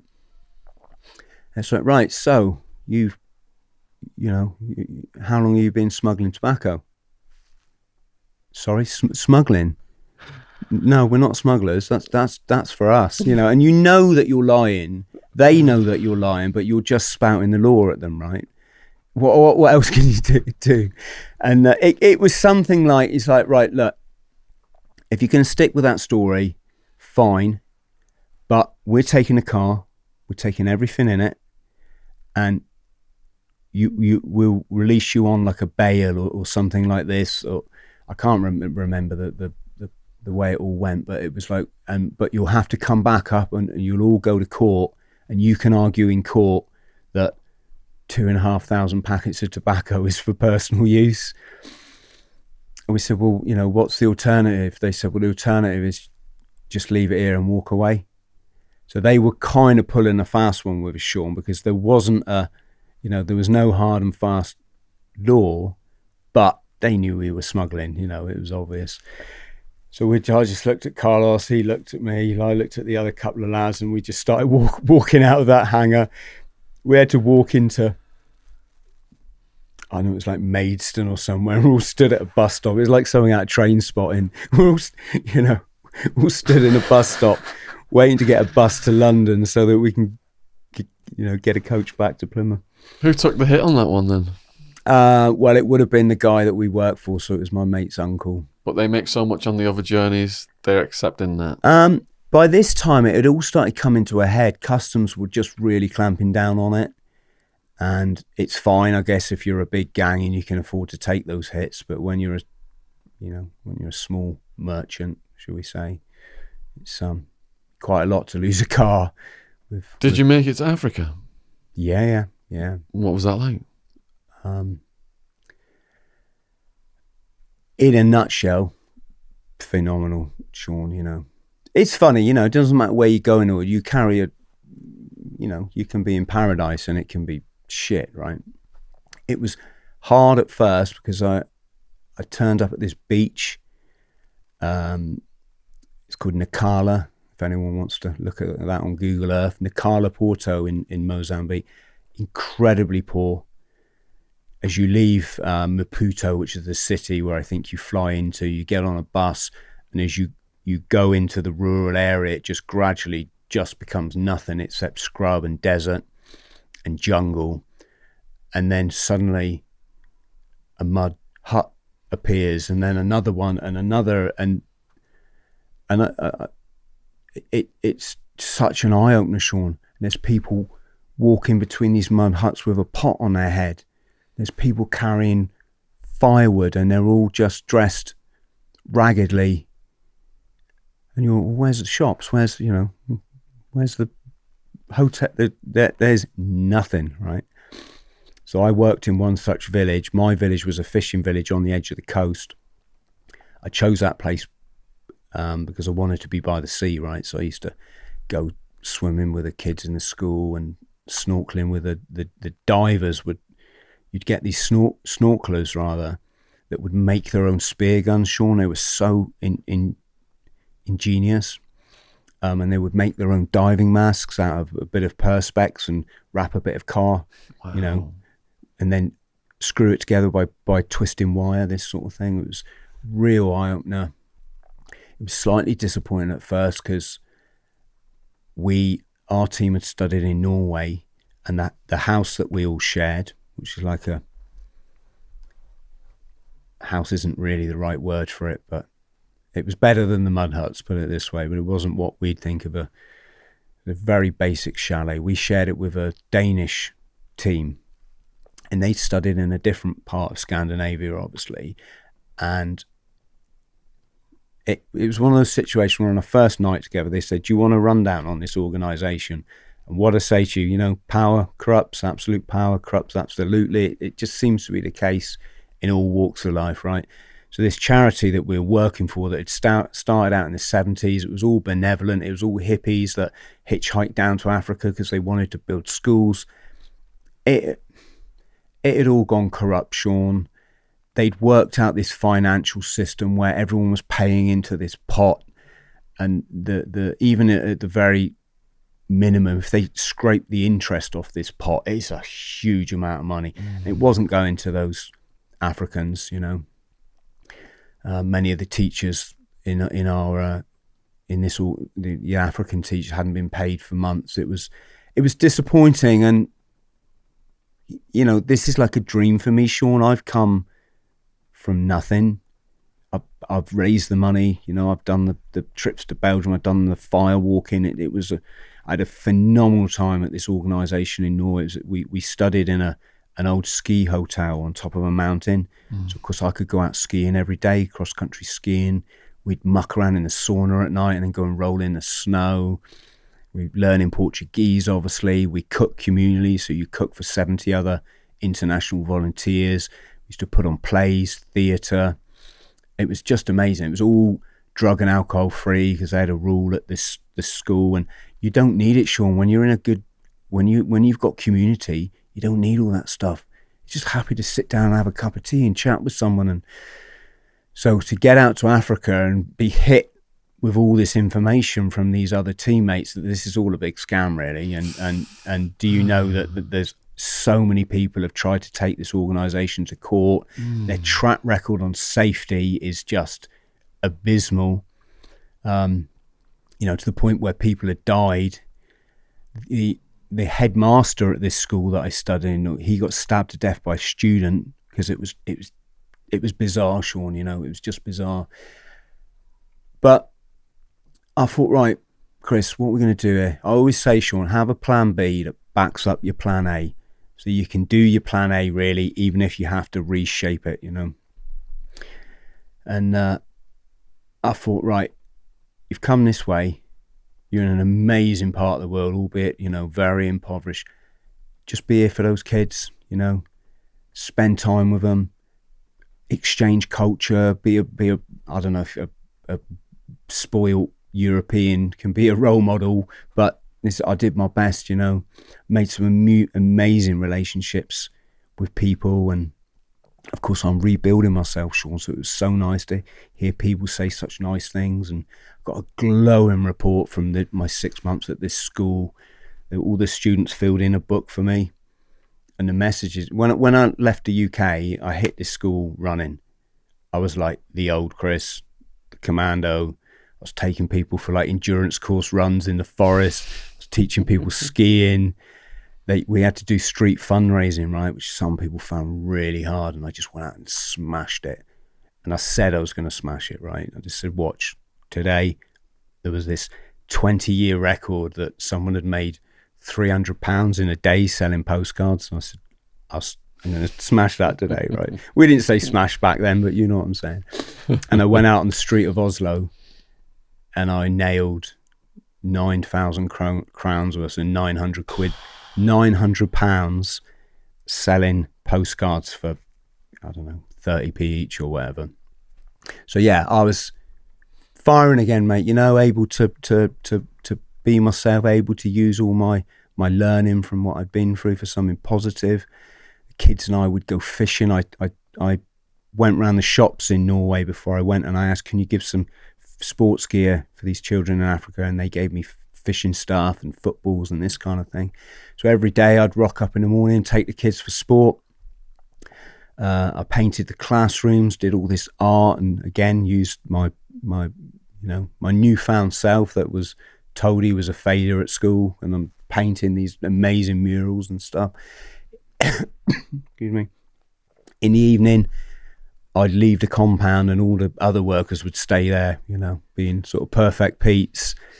I'll be out straight to the local hooch merchant to buy this wickedly strong brandy over there. I mean, like 60% or something. I'd go and buy that, some of that, mix it with, I think I used to mix it with long life milk. It was the only mixer I could get. And then I'd go up, and there was a guy I knew in the village that would sell weed. And I'd just go and up into the village, and we'd dance around a campfire. They'd get the drums out, and it was like, anyone that remembers Tarzan from the 70s, that it's just like that, It was just like that. And it was a good 6 months. I just created this amazing bond with those kids, Shaun. When I used to come back from the market, say, to do our weekly shop, with a one that they call it Chapeau, which is like a pickup truck, right? And everyone travels around in pickup trucks there. You chuck everything on the back, then you climb on top of it, then you spend the whole day stinking of whatever it was that you. So if it's like bundles of fish or something, you stink of fish all day. And as the truck left the main road to come down through this village, all the kids would be, Chrissy, and they just come running from all directions. And I'd just go and play some silly, sing some silly songs in their tribal language, not Portuguese, and make up these ridiculously, songs, and they just go crazy for it. They love to have fun, right? At night, I'd go out with a torch, and I'd go running off through the bush and hide. The whole village of kids would come looking for me, and I'd just flash the torch on my face for sort of 3 seconds and turn it off again, then run somewhere else, and they'd all be running through the bush going, Chrissy. And it did me good, Shaun, it did me good to be myself. It did me the world of good. And And coming towards the end of that 6 months over there, they asked if I would drive the bus to India. And that was just, I couldn't believe they'd asked me. I secretly wanted to do that job all the time I'd been with this organisation. And driving across the deserts in Pakistan, 2 o'clock in the morning, it's pitch black, there's a windstorm blowing the sand across the road, so you can't hardly see the road. You've got Massive Attack blaring on the stereo. Everyone else is asleep on the bus. Sometimes one time I drove 36 hours without any sleep. I drove all the way across, I think from Iran to Istanbul in one go, right? Wow. Just loved it. And High on life. Just amazing. We got to one spot, it's the Baluchistan desert, and it's also the home of the Baluchistan bandits, right? This 300-kilometer stretch where you don't stop for anything. But one of the diesel pipes on our bus had fractured, so we were only running on 7 of the 8 cylinders, which might not sound a lot, but it just throws the whole balance of the engine out. I kept getting out and clamping it down. We replaced this hose 2 or 3 times, but for some reason the vibration of this old bus snapped it every time. So we got to the beginning of the Baluchistan desert. We know that there's these merciless bandits ahead. If they can, they will, they don't just stop and rob you. They stop, slaughter all of you. Your bodies are never found because they hide them in the desert, and they steal everything you've got. Or at least this is the story. So we're parked up at the beginning of this dangerous stretch. This other bus comes in. The driver gets off, comes over. And he's like, right, so what have you got? What do you mean, what have we got? What weapons have you got? I'm like looking around this bus, and there's like the bread knife. Bread knife? He's like, you have no guns? No, we've got no guns. Oh, right, you better follow me. Stay close, right? Oh, shit. We have guns. We've lots of guns. I'm like, okay, right, guys, we've got to go now. Everybody up, we're going now. That's it. Guy sets off. I'm hammering after him in this 1978 bus that used to move across from one side of the road to the other like this, right? Every corner, every sand dune, Shaun, you're like, the bandits there. Oh no, your heart's going like this, right? I got a mile in, and that pipe snapped again. The bus went from, it wasn't fast anyway, but it went from about 60 mile an hour, and we were doing 60 or 70 and keeping up with this guy who's our angel, our savior, right? So it's, ooh, he didn't stop. He's not stopping for anything, right? He's gone. We crawled the rest of that 279k at 30 mile an hour. Oh. It took hours, and like I say, you can't stop. And yeah. And then you were helping out in a post-prison training facility. Yeah, just on the subject of true crime, I'd mentioned that, Shaun. I was very fortunate to. I was very fortunate, full stop, to do a degree in youth work. And I was at, they had like an exhibition one day at the university I was at. And it was all the placement people offering their placements and kind of exchanging with the students. And I got talking to one that it was a big old kind of manor house up on Dartmoor where they would cherry pick young offenders in prison who showed signs that they wanted to put that life behind them. Obviously, 98% was drug related, right? So that's another thing again, we can talk about, everyone can be a victim, Shaun, can't they? These guys come from pretty tough backgrounds. A lot of them had not known any love. They weren't horrible by any means. They were all really nice kids, I was not much more than a kid myself. But, yeah, so I got chatting with a guy at this placement fair, and I said, look, can I just give you my CV? This seems right up my tree. And he was a bit offish. He said, yeah, got a phone call or an email a couple of days later. Yeah, Chris, read your CV. we'd like you to come. We think you can be, you'll be the perfect man for the job, sort of thing. So that was really nice to hear. And rocked up there, and there's all these starry-eyed lads that have been, they've done 2 years, 3 years. Some of them are just, that's all they'd really, known, young offender institutes, this kind of thing. And I probably wasn't the most professional, boundaried person back then, like all this health and safety culture now. So I was able to just tell them my story, Shaun. I said I fell foul of the law while I was in the Marines, like big time, Very lucky I didn't get sentenced.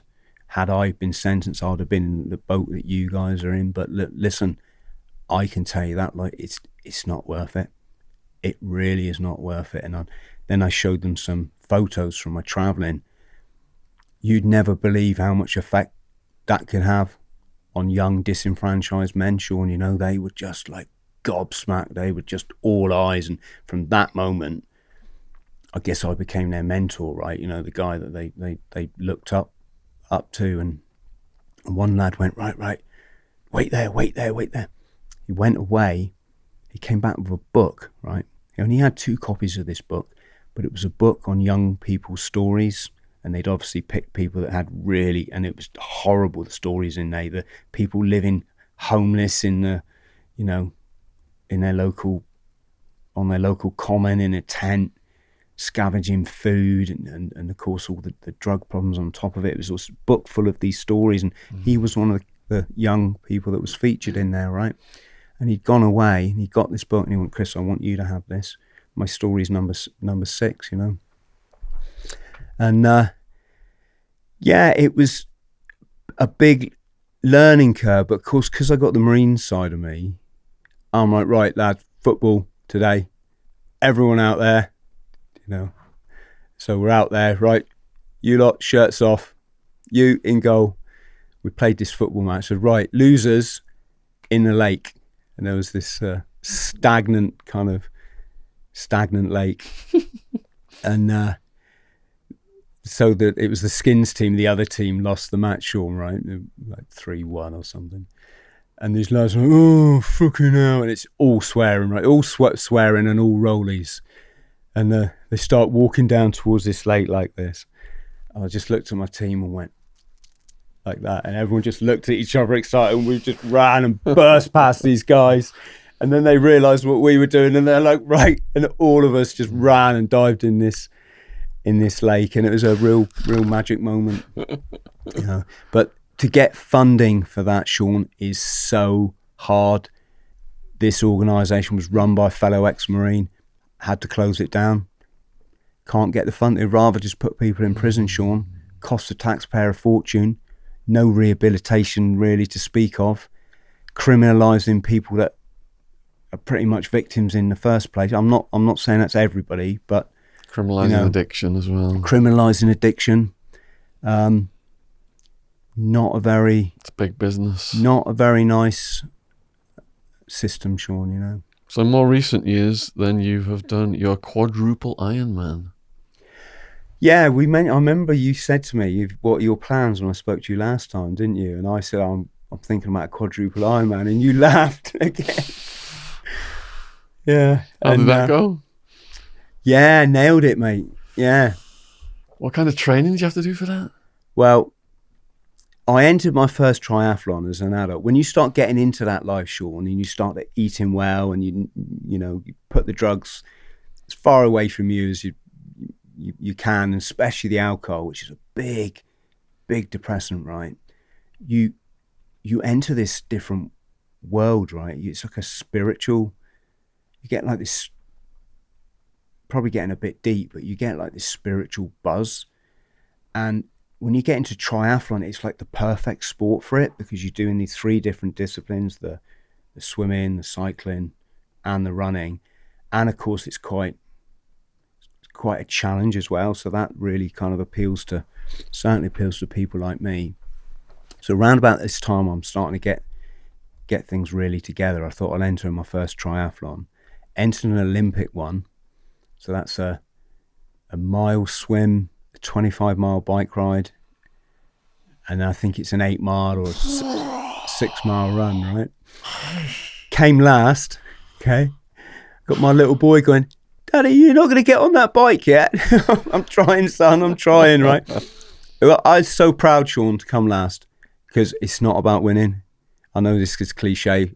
Everything I've done in my life, I've just set my bucket list, gone and done it. I don't care if I'm first, last, don't care what people think about me. It's irrelevant. I'm not wearing all the triathlon lycra stuff, right? I'm there in a pair of shorts and an old t-shirt. And so I came last and I was really surprised. I didn't realise that a triathlon is so hard.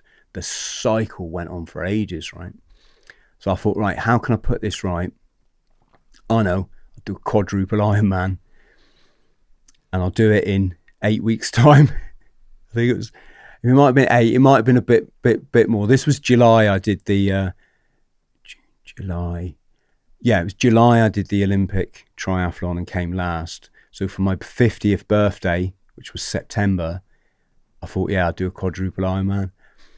And obviously I didn't have much time to train. I made sure I wasn't going to drown, which I thought would be a good start. Spent an awful lot of money on equipment because it's not a cheap sport, right? And yeah, that was it. I booked the Plymouth Lido pool, which is a beautiful outdoor pool, and swam the first half of my 9.6 miles in there. Then it got too cold because it's September. The temperatures just dropped too much for people who haven't got a lot of body fat like me, right? I feel the cold really bad. So then I just swapped to the indoor pool then, and I did the other half of my 9.6 miles indoors. Hopped on a bike, cycled 450 miles Jesus. over the next 4 days. Got on the telly. Always good to get on the telly.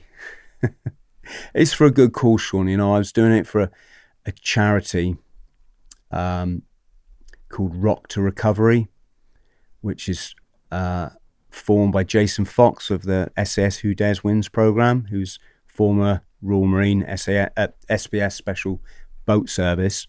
He's formed this charity to help veterans who are struggling, with another chap called Jamie Sanderson. So I thought, yeah, that could be knowing where I've come from in my life, Shaun, if I can stop someone committing suicide, it's got to be a worthwhile thing, right?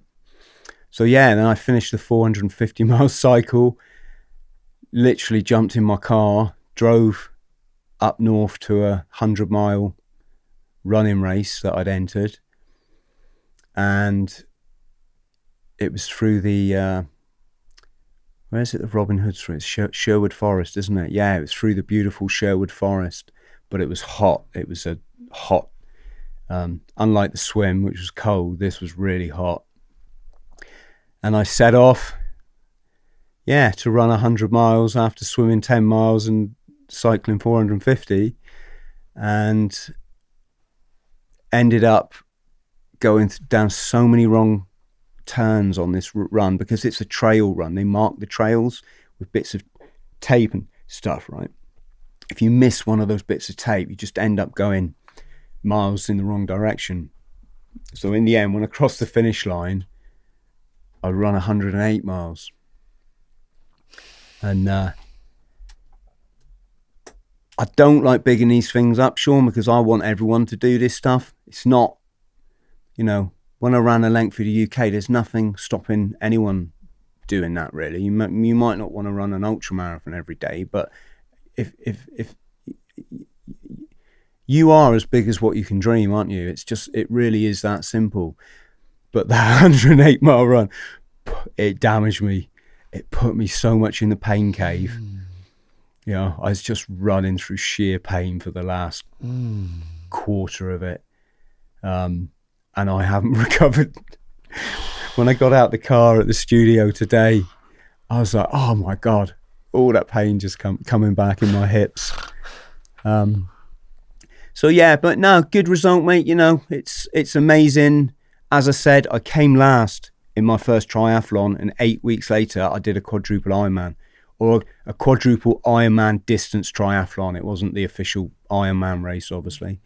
And I'd just say to anyone, live your dreams. You get one life, and you can see where I've come from. I've had to make sense of it all myself, and just get out there and smash it.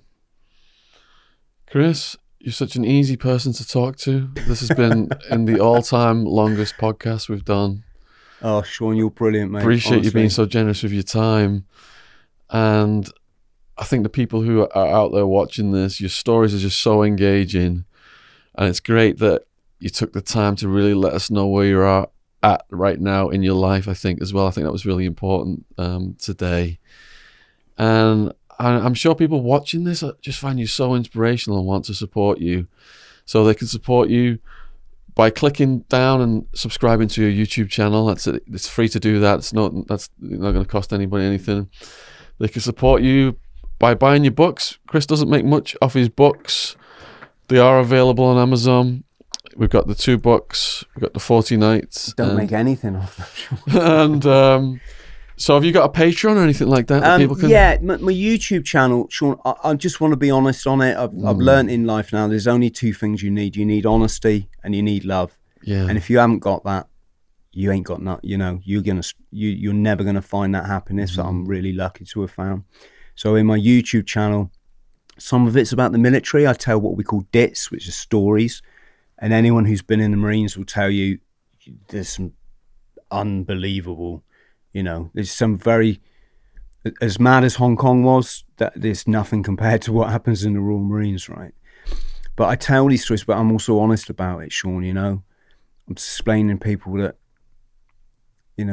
big thing about hero worshipping now, the forces, isn't there? And that's not what forces people do. That's not what we want. I get a lot of people on my channel, oh, thank you for your service. And it's really kind that they say that, Shaun, but that's just American propaganda, right? To big up their illegal wars. It's not, So I'm honest like this. I tell you what the role of the modern soldier is. Project for New American Century, rebuilding America's defenses. If people want to Google this, it's quite eye-opening, isn't it? So some of that terminology might be confusing for some people. Are you saying that America is using UK armed forces for ulterior motives? Well, you just got to read these documents, right? Project for a New American Century was a American think tank that was put together. And I'm I'm not a scholar in this sense, but they basically were the drive behind the Bush cabinet, right? I don't know if they call it a cabinet, but this push for war that they had, right? You've only got to read their policy documents to see it's all laid out in there. They wanted to further establish American, they're going to call it military presence in the world, right? Which, AKA dominance, right? In order to do it, they need to do this, that, and that. You can see where they're focusing more now on strategic weapons, because it looks good in, having dead soldiers on the news isn't good for public, for their cause, right? So you can see where this documentation is pushing these, pushing the agenda. You can say and of course, what did they say? They said all of this domination in the world won't come around without a new Pearl Harbor. And then of course, I think our friend David Icke would have a lot to say about that, right? Yeah, he did a lot about that, yeah. And so I don't want young men going and getting their legs blown off in the Middle East by thinking I'm a hero. I'm absolutely wasn't. I was a broken, damaged kid. I joined up to prove myself. I don't probably prove to my family that I wasn't, the worthless person. I'm so fortunate I never got to do stuff while I was in combat that I might live to regret, because I think this is obviously, is causing a big problem for people, Shaun. And yeah, I don't want people signing up off the back of my exploits. I just want to be honest. This is the role. Sorry, you're not really heroes. you need to see war for what it is. It's about profit, it's about money, and it's about keeping these psychopaths that have been running this whole goddamn show since the days of the pyramids. You're just keeping them in power by reselling and repackaging this lie. And well, you see a dad crying in a pub because he's lost his boy because of those lies that they told, Blair Bush. It breaks your heart, Shaun, I agree. Blair and the Bush crime family, some of the most evil people on the planet, definitely. And I won't talk about it now, but I think if you knew the truth about who Tony Blair is or was, and why he was able to be what appeared to be blackmailed into this, it just gets more disgusting again. So what about this presidential candidate, Tulsi? She was a Gulf War veteran, and she said exactly what you just said, and she wants to end all the wars in the Middle East and bring all the troops back to America. Well, yeah, I mean, probably a bit too much for this podcast, Shaun. It's a very complex subject. If you want to see a real hero, research Ben Griffin.